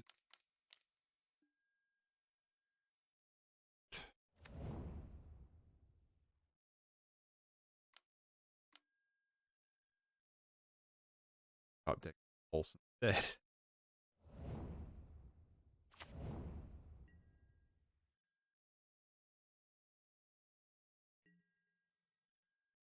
Now they have Tron.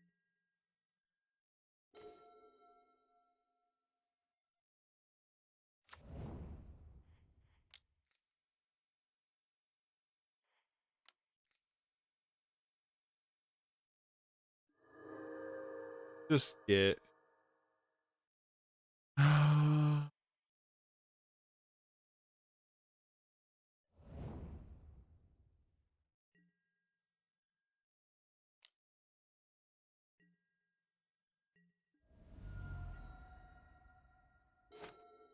they have all the land in the world.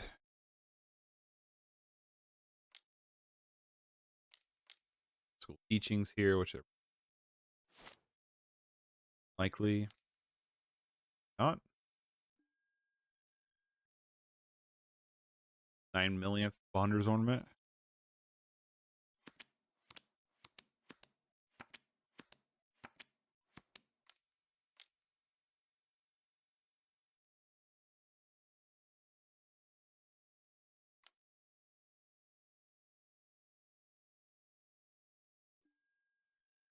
Hard cast Maul Drifter. Fill the hand.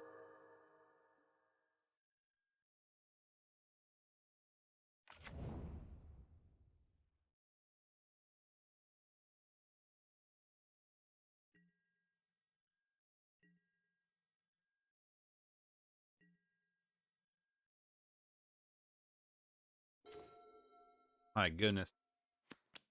Drew all them today, didn't we?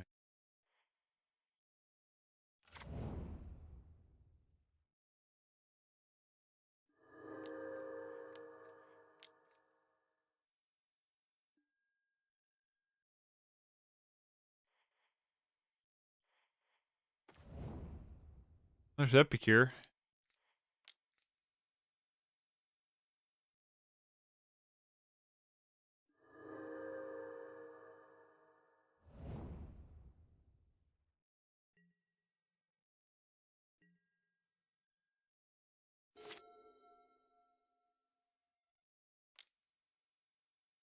Opponent has all the mana in the world, though. I don't have a very good clock for him either.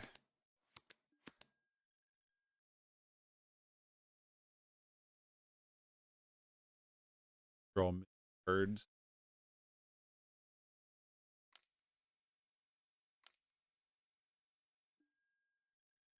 Ball Drifter. Yep.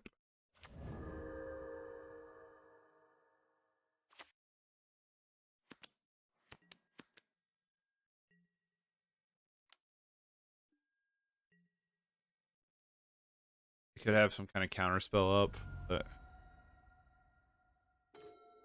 what it is, you know what I mean? It is what it is.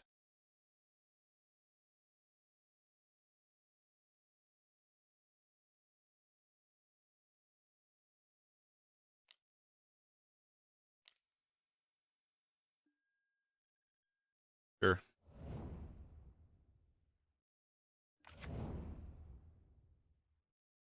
Echoing Truth is annoying though. What can you do now? Ephemerate? Oh. I hate Ephemerate. Ephemerate is such a tilting card to me. Just so annoying. Like for one, that card should definitely not be a common, but for two is like card shouldn't exist. Like there's no drawback to it. And they get to just cast it for free off a rebound. Right? That's how that works, right? They get to cast it for free. Yeah, that's stupid. Card should be banned. Get another mine. They literally have 10,000 mana. We draw an untap land though, we could have a pretty cool turn. Go draw an untap land though.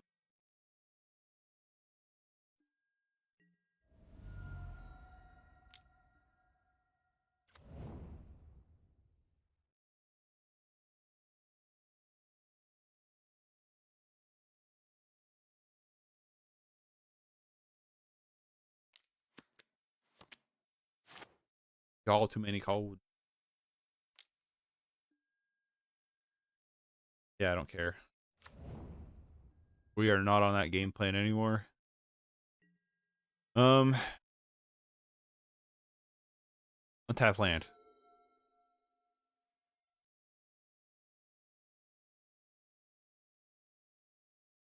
Alright, what's the best way I do it?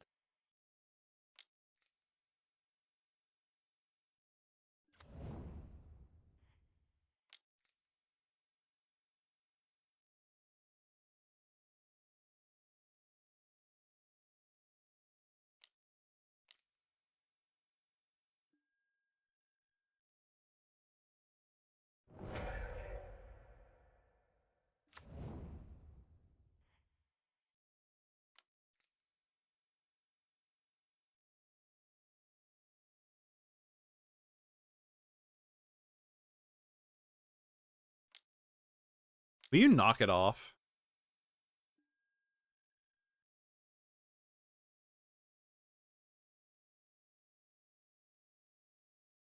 Like for real.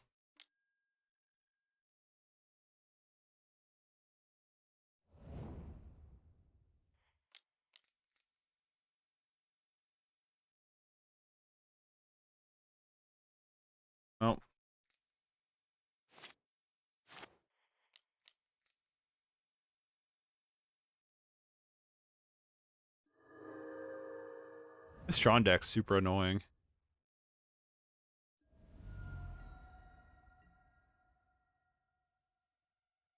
It's very annoying, actually. There's no super about it. It's like probably one of the most obnoxious decks.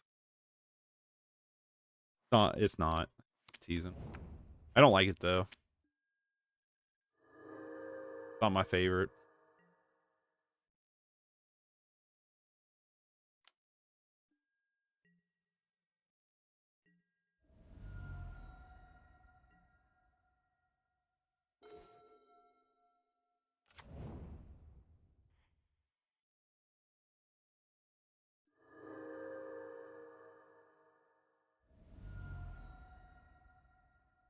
Two, three.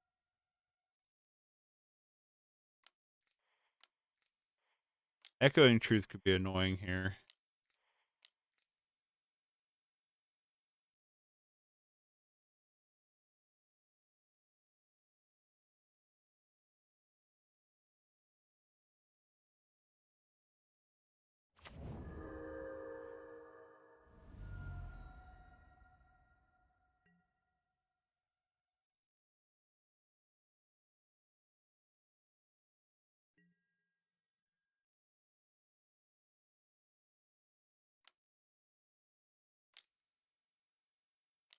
Let them play their fog here.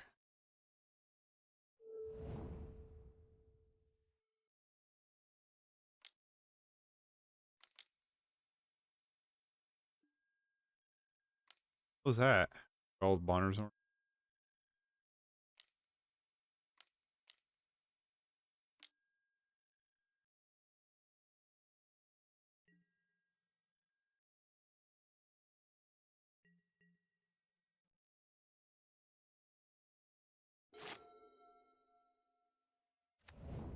All right. We have one plan this entire game. That is to fire off these Pest Summonings. Echoing Truth. Waiting on.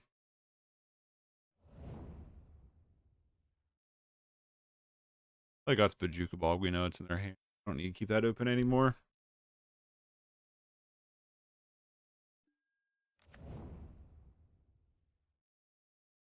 Turn target sorcery instant, so they just return Echoing Truth. A Braid? Okay.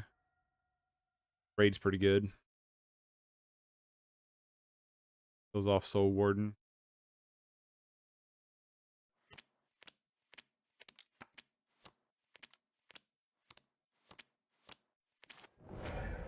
Yep.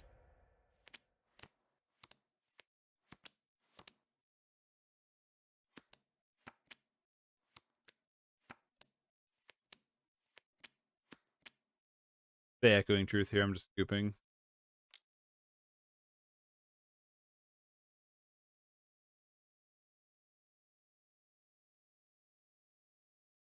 Or that. That too. Well, our opponent is super annoying. That's for sure.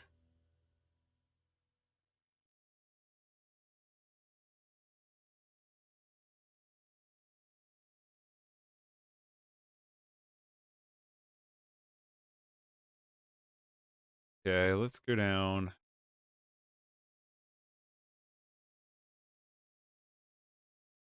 Down a Cram Session.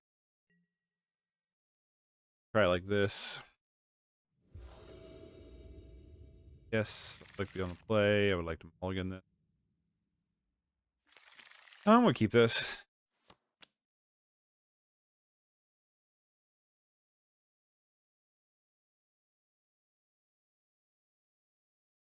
I really want to keep all these, to be honest with you.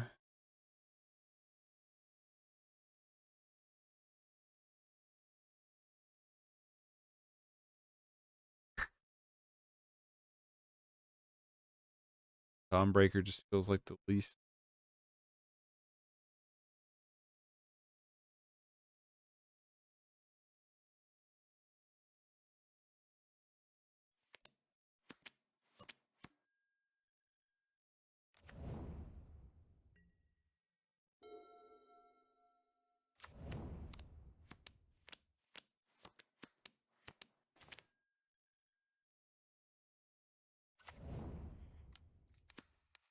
Duress you.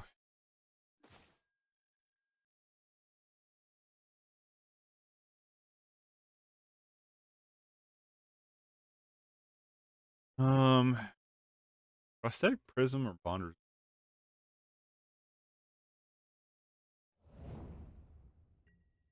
Like not letting them prism here. We now know about the Electrickery, which is be super annoying. Would like another Duress off the top. Jack their Bonners on. Nice.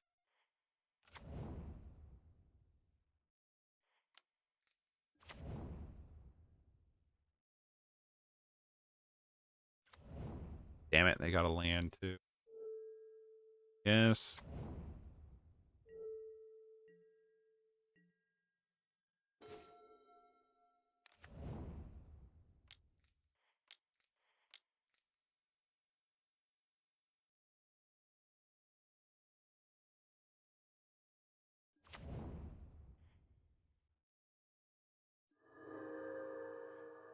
Don't know why they wouldn't fire off that Electricity there.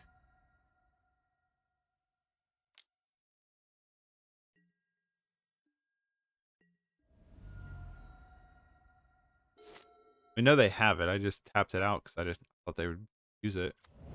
They don't use it this turn. I'll feel pretty good. All the freaking Bonner world.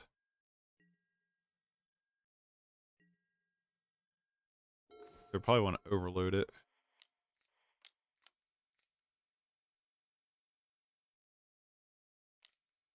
There. What? False. Sure.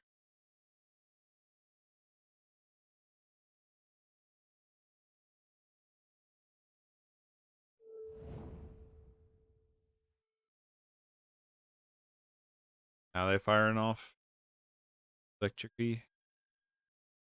Our opponent also has like all this good sideboard hate against us too. They're just like flush with sideboard hate for us.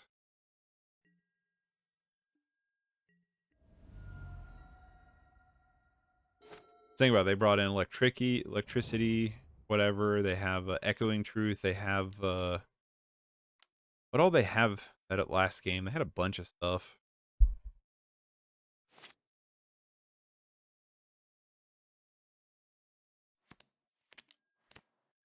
Mole Drifter, sure.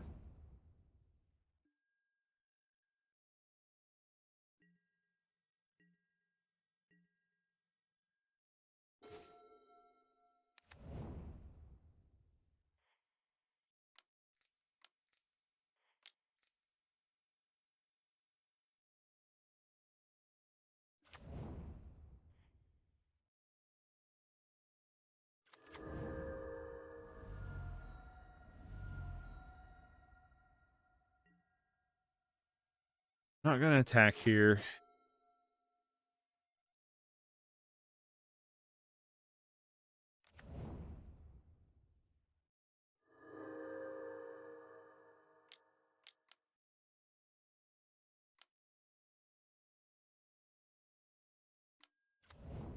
Yeah, that's what I figured they were probably gonna play. Like grabbing Impulse. Yeah, I'm not a fan of this Tron deck. It's not very fun to play against. Sure.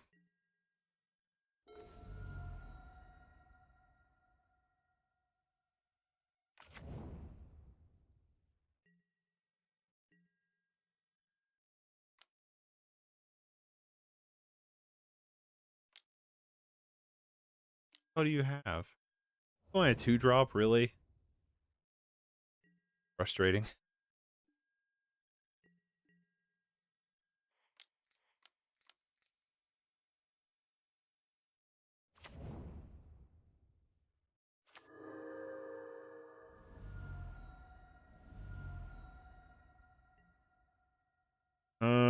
We definitely want to stop and upkeep here. From pop one of these and scry.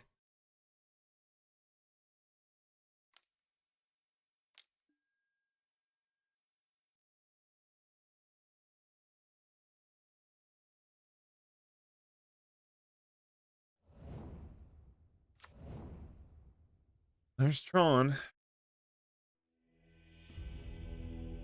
They must have ran out of stuff. Ooh, I'll take it.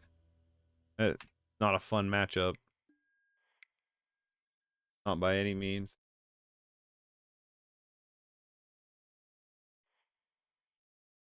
So far, out of all the Pauper I've played, there's 2 decks I really don't like to play against. I don't like Cycle Storm, and I don't like the Tron variants. Which is fair, because in Modern, I hate playing against Tron or any kind of Storm deck, too. I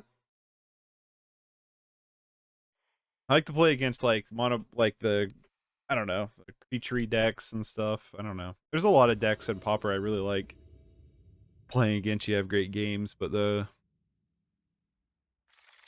something about just getting fogged every turn is just really annoying.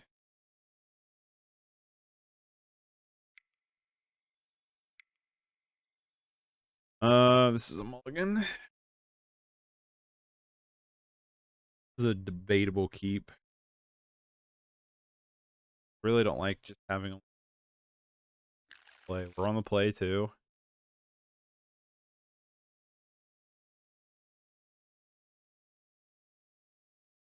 Gonna keep it, and let's bottom probably the Cram Session. No, cancel. Keep Cram Session because we can get a land. Oh boy. Dawnbringer. I don't know if that's right. Probably not. My thought is like, well, if we draw a land, we can Cram Session and get the environmental sciences. We can find ourselves a basic land from there. At least that's my thought process to it.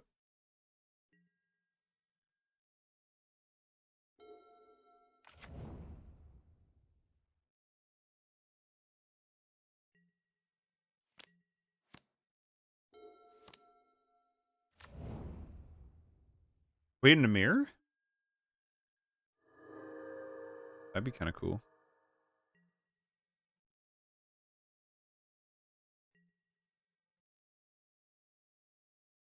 Come on, land. Come on, land.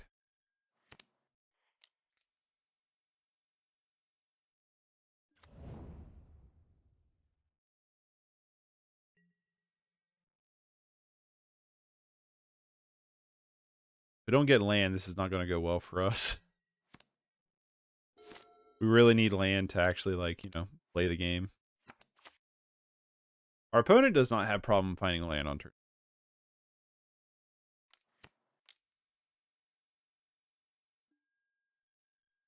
Painter's Edict. Oh, well.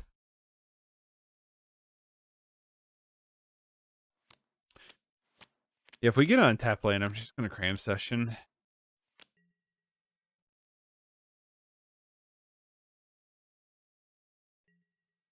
Come on, untap land, baby. There's so many tap lands. Just one time untap land. Well, you know?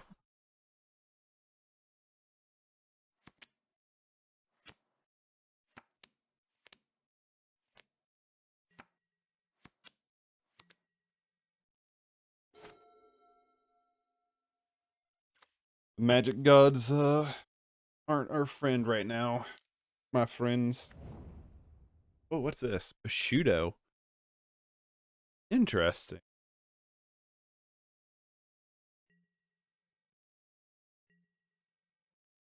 Bushido, I believe, is if it's blocked, it gets pumped.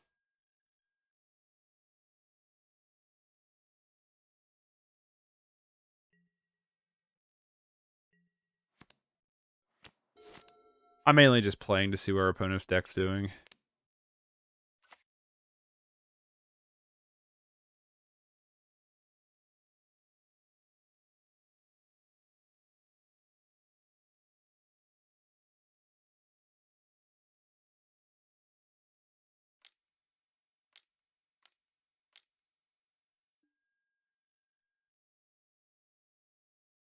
Interesting. Your opponent's deck seems pretty interesting. Or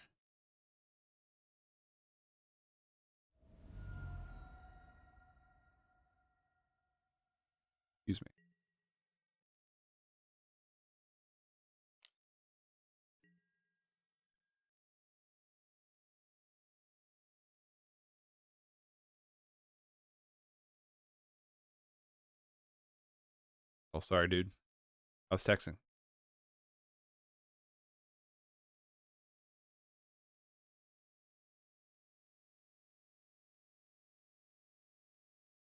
I believe that's what Bushido does. Because if it's blocked, it gets pumped.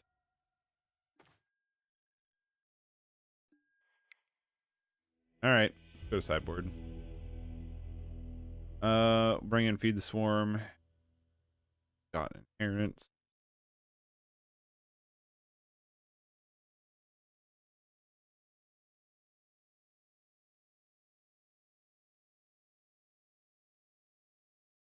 Try that. I don't know. Didn't see a whole lot of their deck. But there's no point in just dragging out the game. Like, I'm already way too far behind. We don't have a very good, like, catch-up hand either. Like, we had a hand, if we drew a land on our turn 2 or 3, we could have maybe got back in the game on, like, turn 6. That's like, alright, the ship has sailed there.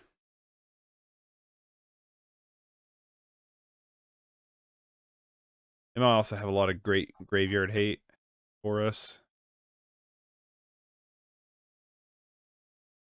Well, that's Magic. That's the variance of Magic. Sometimes you just get screwed on mana.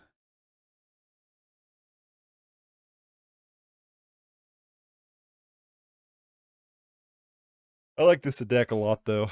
This deck's sweet. Super grindy, though. Not a quick deck. If you're like, I want to get a few games in, like, this is not the deck to do it. It's just so slow. It's sweet, though. I just love all the triggers that happen with it. That to me is so much fun. I really like these lesson cards. I don't know how good they are.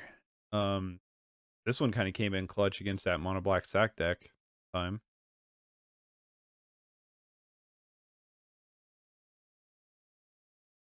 But yeah.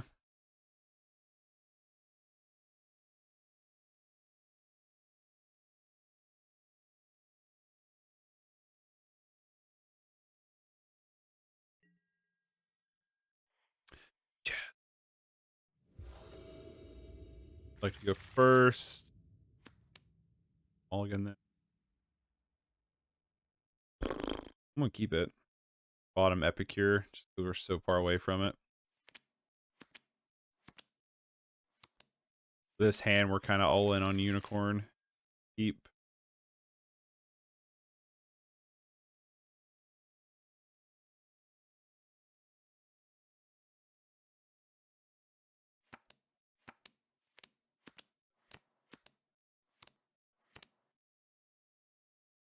You can turn 3 Unicorn, which is good for us, probably.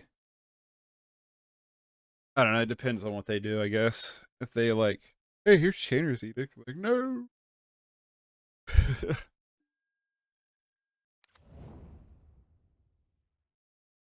They have all the black sources that we need.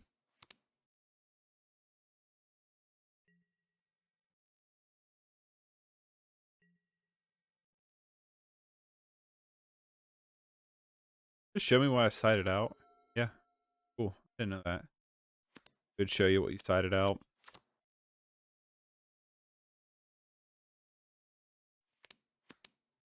Dude, divest me. Good, do it.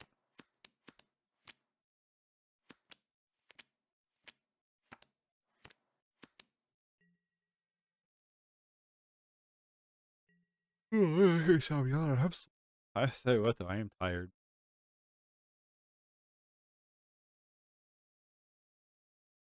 Sleep very well last night. Then again, rarely.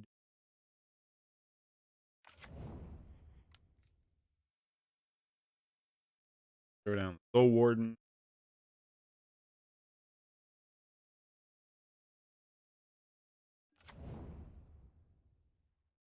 Don't kill my Soul Warden. Oh, buy Soul Warden. Okay.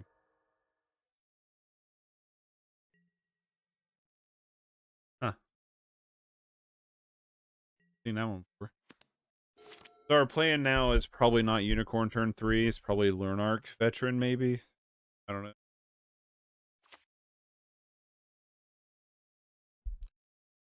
If they pass here without tapping anything, I'm probably just going to lead on the veteran. Maybe insulate against the Painter's Edict. Gonna spell bomb.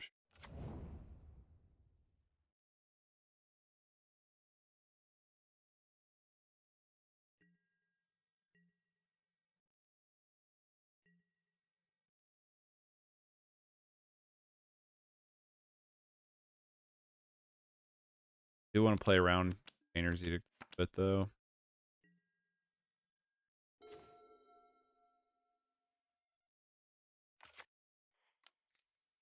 Way to do it.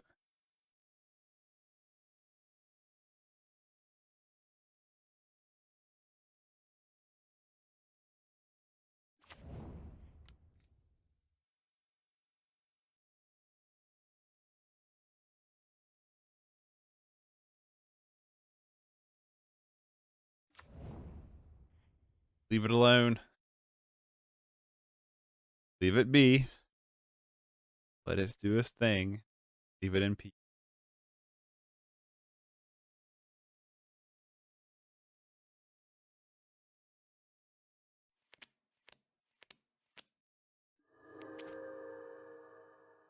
Game 1 or game 2? I think it's game 1. I mean game 2. I meant to say game 2 or 3, not game 1 or 2.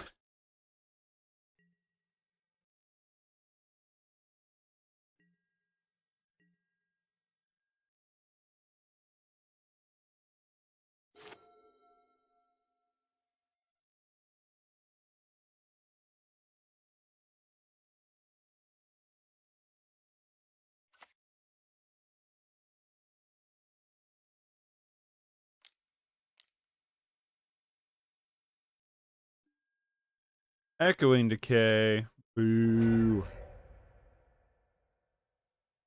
Kill my stuff, man. Just let it leave. Some kind of like just Orzhov control deck. Has random creatures in it.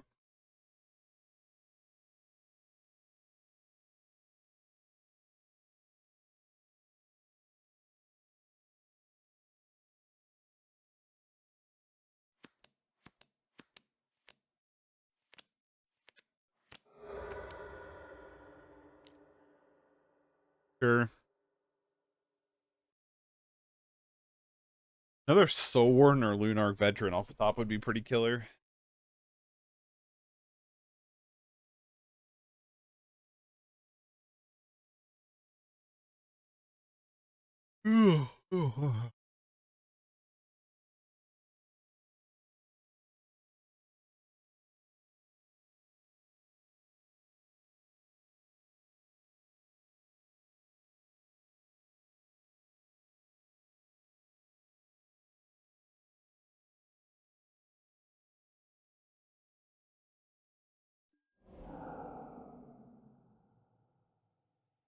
Exile my graveyard.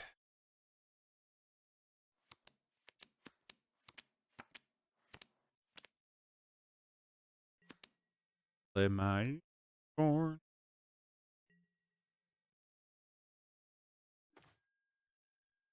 Looted.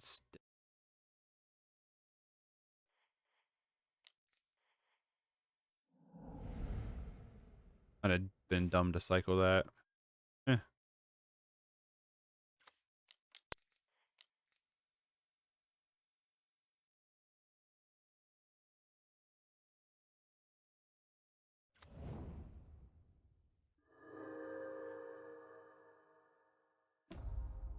Nice 4/3 onto the field.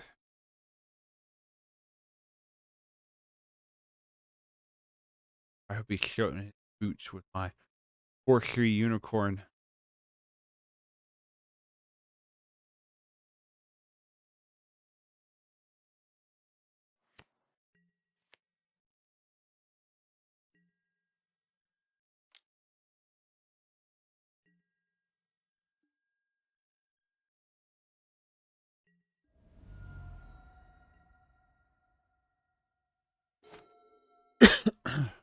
Excuse me. Destroy all creatures. That's what I'm waiting on. Yeah, basically. Rude. That's a lot of good stuff, too. You, my friend, are very rude. I was going to use that unicorn to kill you. You kill my unicorn. Cool artwork, though. Visually spectacle.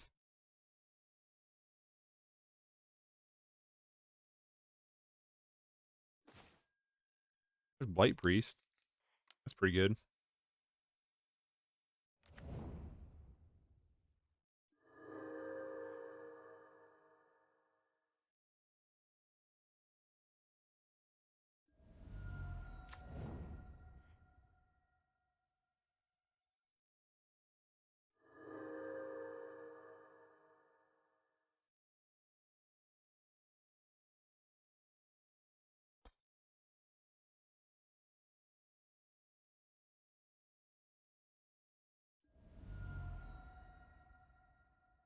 We have like almost 10 minutes on the clock compared to them.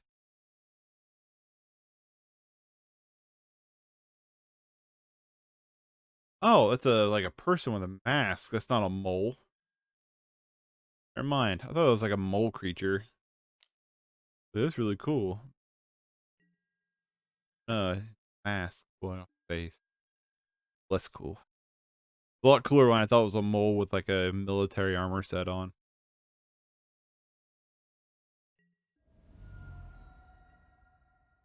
I'll one you to death here.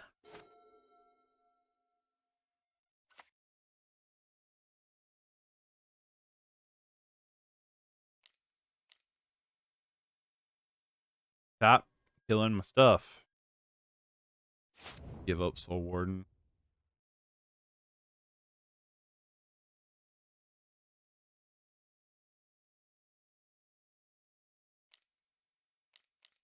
Stop killing my stuff.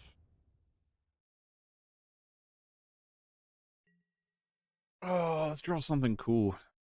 Shall we?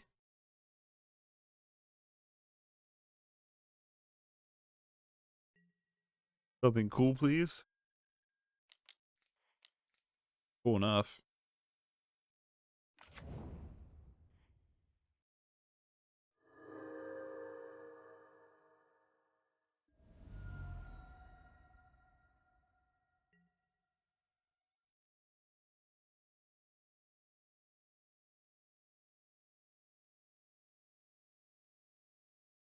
Our opponent's done a pretty good job, though, of kind of like controlling the board, though. I mean, look at all these removal spells they've had.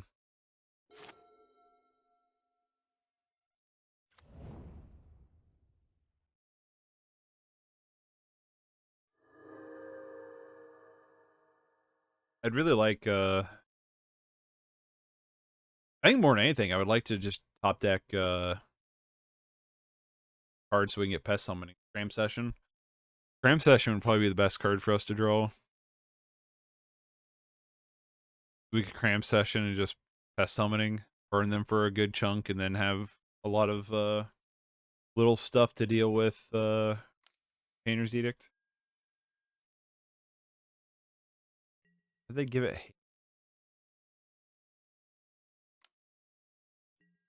Get that.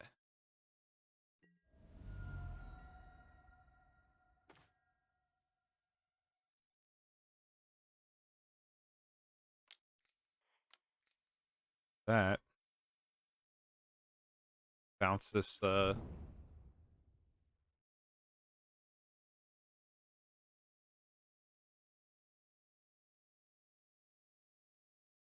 bounce the life gain tap land.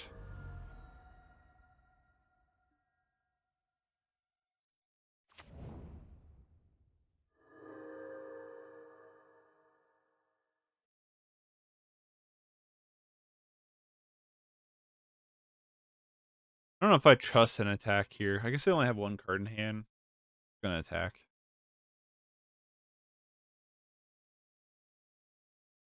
They Chainer's Edict next time. I'm just gonna stack the Kor Skyfisher probably. Than likely.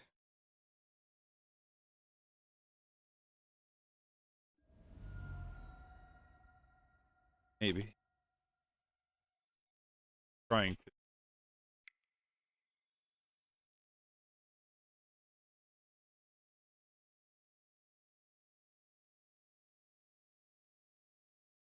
Our opponent seemed pretty friendly. Your deck seems interesting.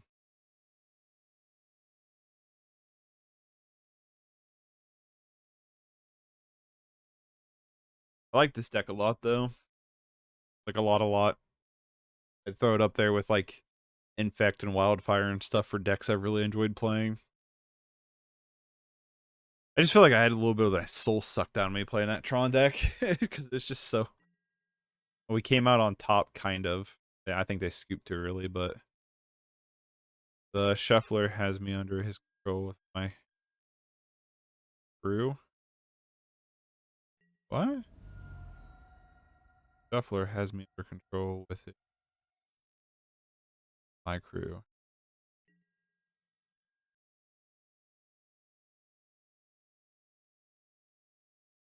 I'm confused.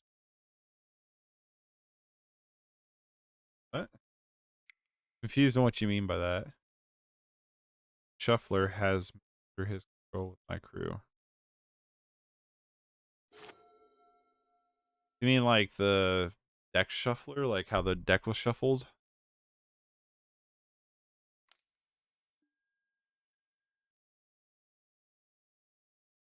It was pretty cool. Like Bat Tribal.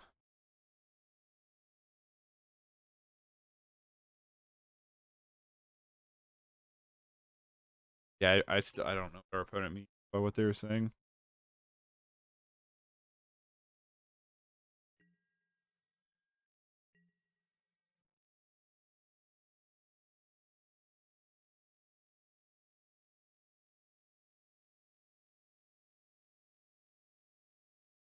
Yeah, Cram Session would probably just wrap the game up though, honestly. We can just find Cram Session.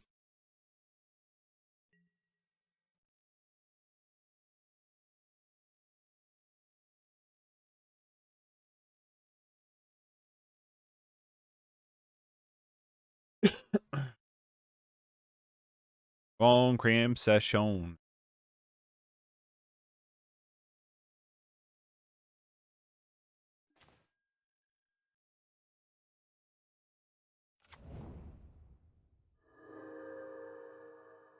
Gain a few lives. Here and just attack with Kor Celebrant and Kor Skyfisher. We don't feel like there's that much of a cause of concern. I'm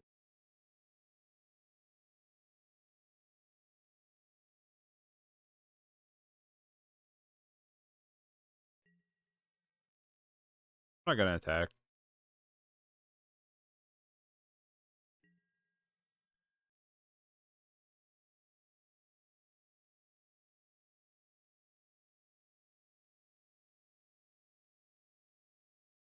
I lied.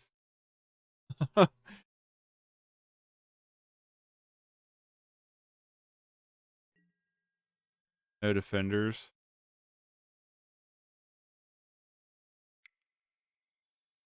We have some defenders. Hmm.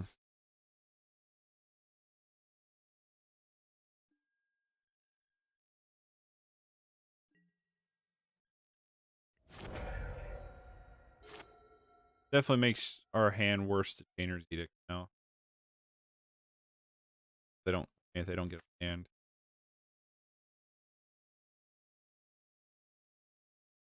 We'll probably pitch the Kor Celebrant.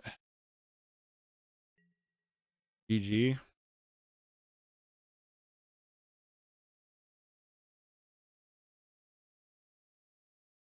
Where you at? Say GG and then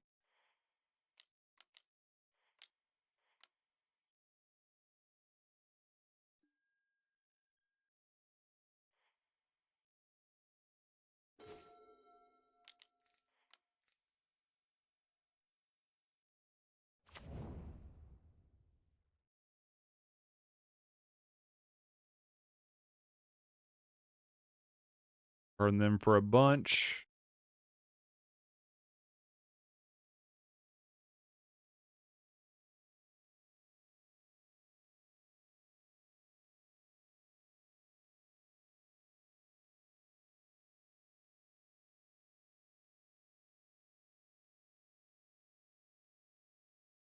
Potentially. Reese has me backed into a corner.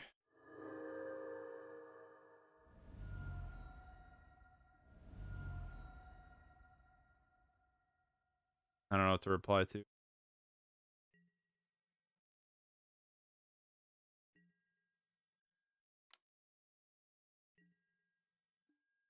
Probably should have just fired off Chainer's Edict.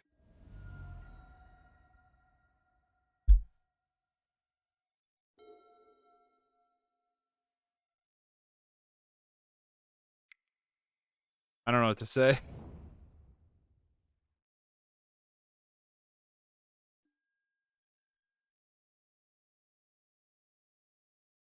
I think we got the game 2 against them. Yeah, we scooped game 1 because we didn't have any land. I was like, who won game 1? We scooped because we had no land. No land in sight. A little too late.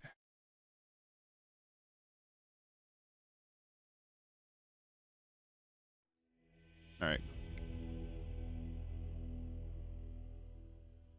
Game 3. Kind of like the ill-gotten parents here.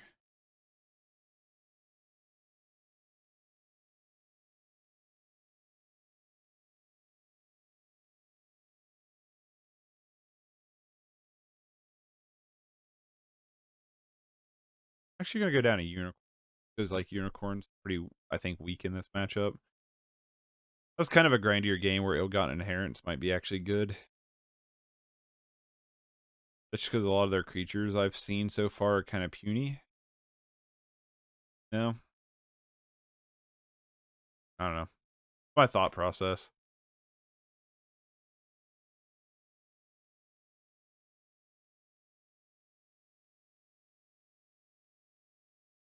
How our opponent plays too, they might just time out. Not a very fast player. Which I don't care. Like, slow play doesn't really bother me that much. Like, I'll say sometimes, well, like, come on. But like, overall, it's like let people think about things. It's different if you're in a tournament, like in paper, and like you're going to turns and they're just taking forever because like, dude, we're holding up other, you know what I mean? Or they're like, you can tell that they're just playing slow to deliberately like slow down the, like, to run down the clock. I still bet boss.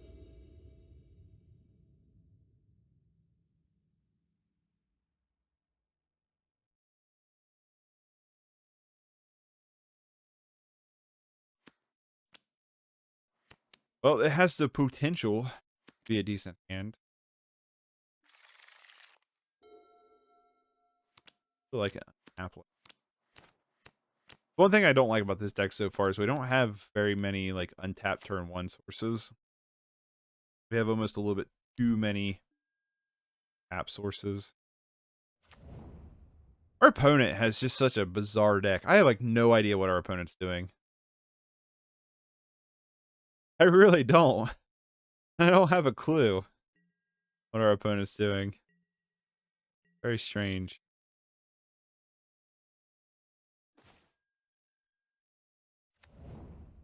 Maybe the unicorn is the route we're going on here. We just didn't know it.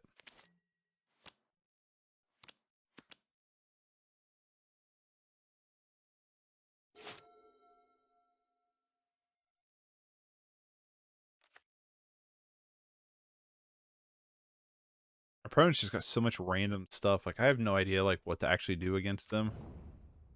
There's a Bushido guy.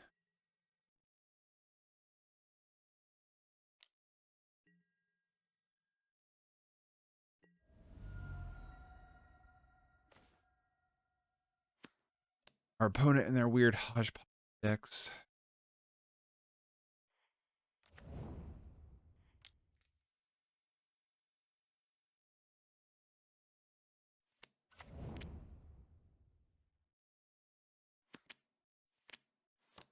I'd like to next turn play Lunarch Veteran and then Sign in Blood.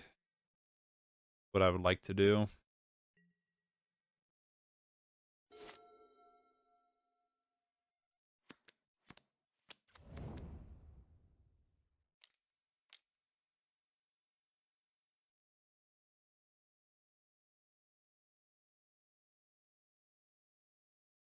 Painter's Edict, maybe?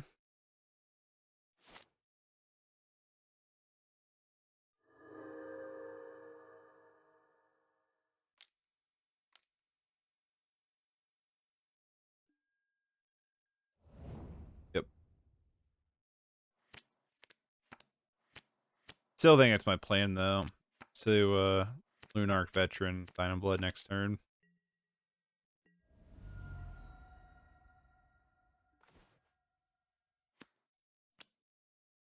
Could play the Silverquill Campus.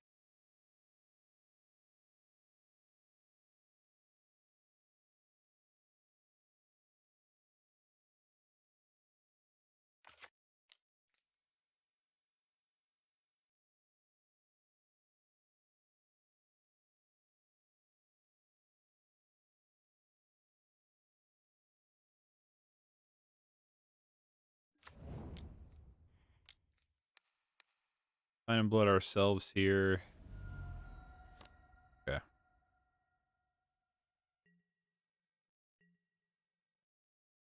Lunarch Veteran survives. We throw down Celestial Unicorn with Radiant Fountain.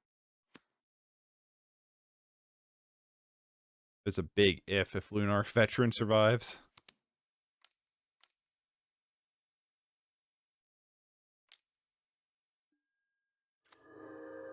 Okay.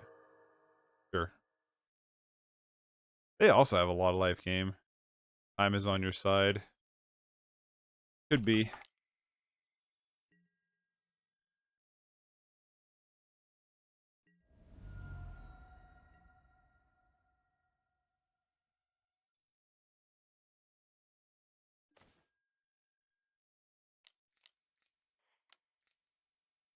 Celestial Unicorn. Always yield. Counter.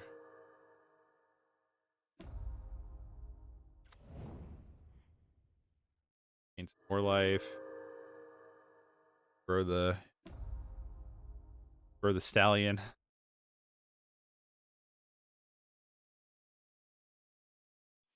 Next turn we drop Epicure. Like, do we want to try to Epicure 2 turns in a row, or do we want to Epicure Omen of the Sun? You know what I mean? I'm like trying to debate like what our path route here is. Really want to do.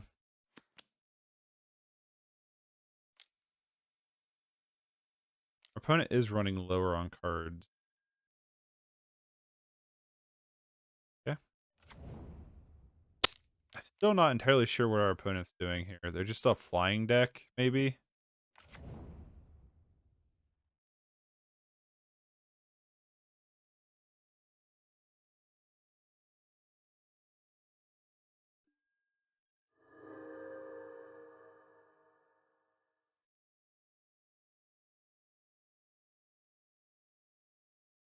They're empty-handed.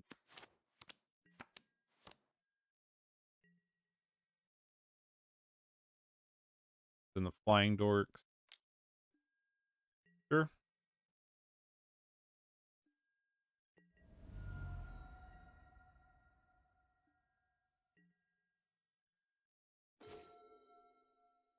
And there's a Dawnbringer. Okay, what do we want to do here? I think we just throw down Epicure.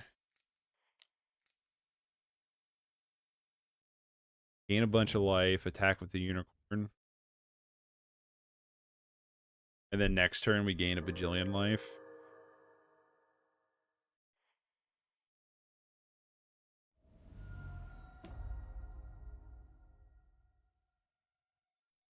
We could Dawnbringer, though, and eat the Chainer's Edict, which I kind of like.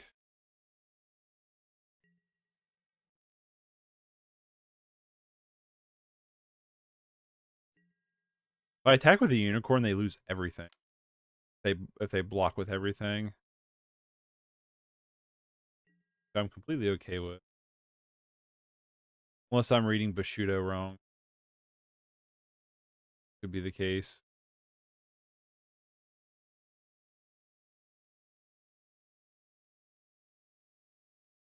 Might have misread Bushido.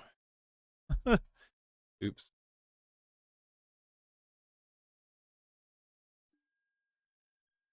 Yep. Comes a 2/2. Okay, so yeah, a little wrong on Bushido there, but whatever.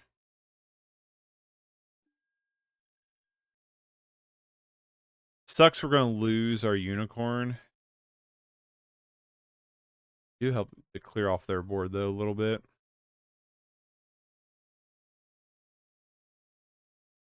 And then next turn we just Omen and yeah, fine. Sorry, unicorn. Yeah, next turn I think we just Omen and Dawnbringer. Eat the if they don't play a land, I'm actually probably gonna throw down the second Epicure. But if they play a land, I'm gonna throw down Dawnbringer and eat that Chainer's Edict.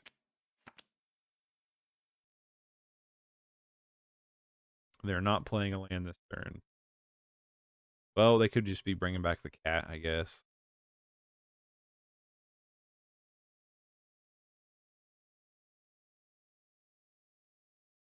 I do think our opponent's going to lose just from clock out, though. I'm not going to scoop because I don't feel confident that our opponent's going to win this one. I really don't. Not saying they wouldn't.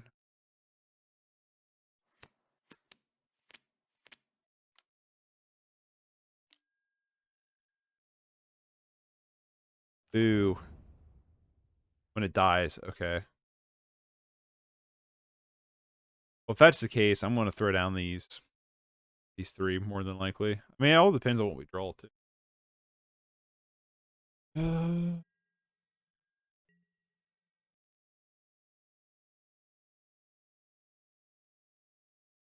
Attacking for 3. Sure.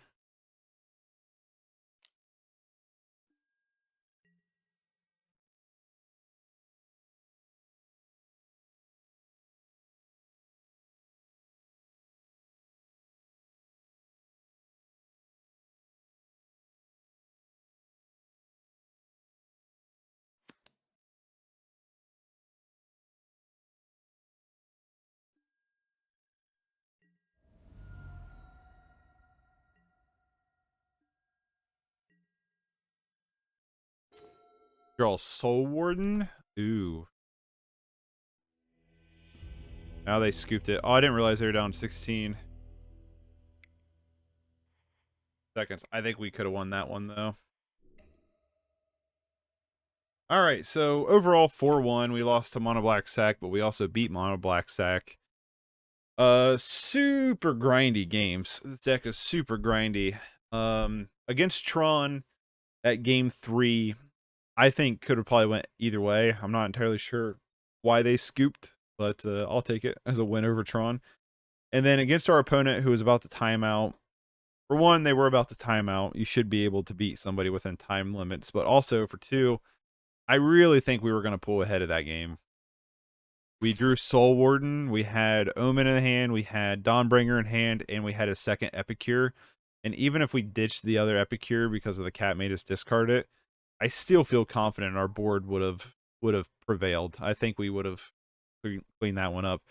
This deck is super grindy though. I love it. There's just so many triggers. There's so many like things to keep track of. It's really fun. Got Inherence. We got to win with it, which is awesome. Yeah, I like it. I don't think there's really much I would change about it. I think I don't know. I don't know if there's really anything I'd really change about it. I really enjoy this deck. This deck is super fun. But I'm going to be playing this again at some point. I don't know when. Tomorrow I'm going to be playing Mario Golf, and then Thursday I'm going to be playing a lot of Magic. Planning on doing both Pauper and Modern. And I might do this again on Pauper. I might play Goblins on Pauper for Thursday because I really want to try out Reckless Impulse Goblins. But I'm definitely going to be playing this deck again. It is super fun. I really enjoy this deck. Thanks for hanging out. And if you're watching this on YouTube, pressing that thumbs up button, subscribing, and commenting for algorithm reasons all help out tremendously. And if you ever want to watch it live, there's links to my Twitch down below. I will see you all later. Peace.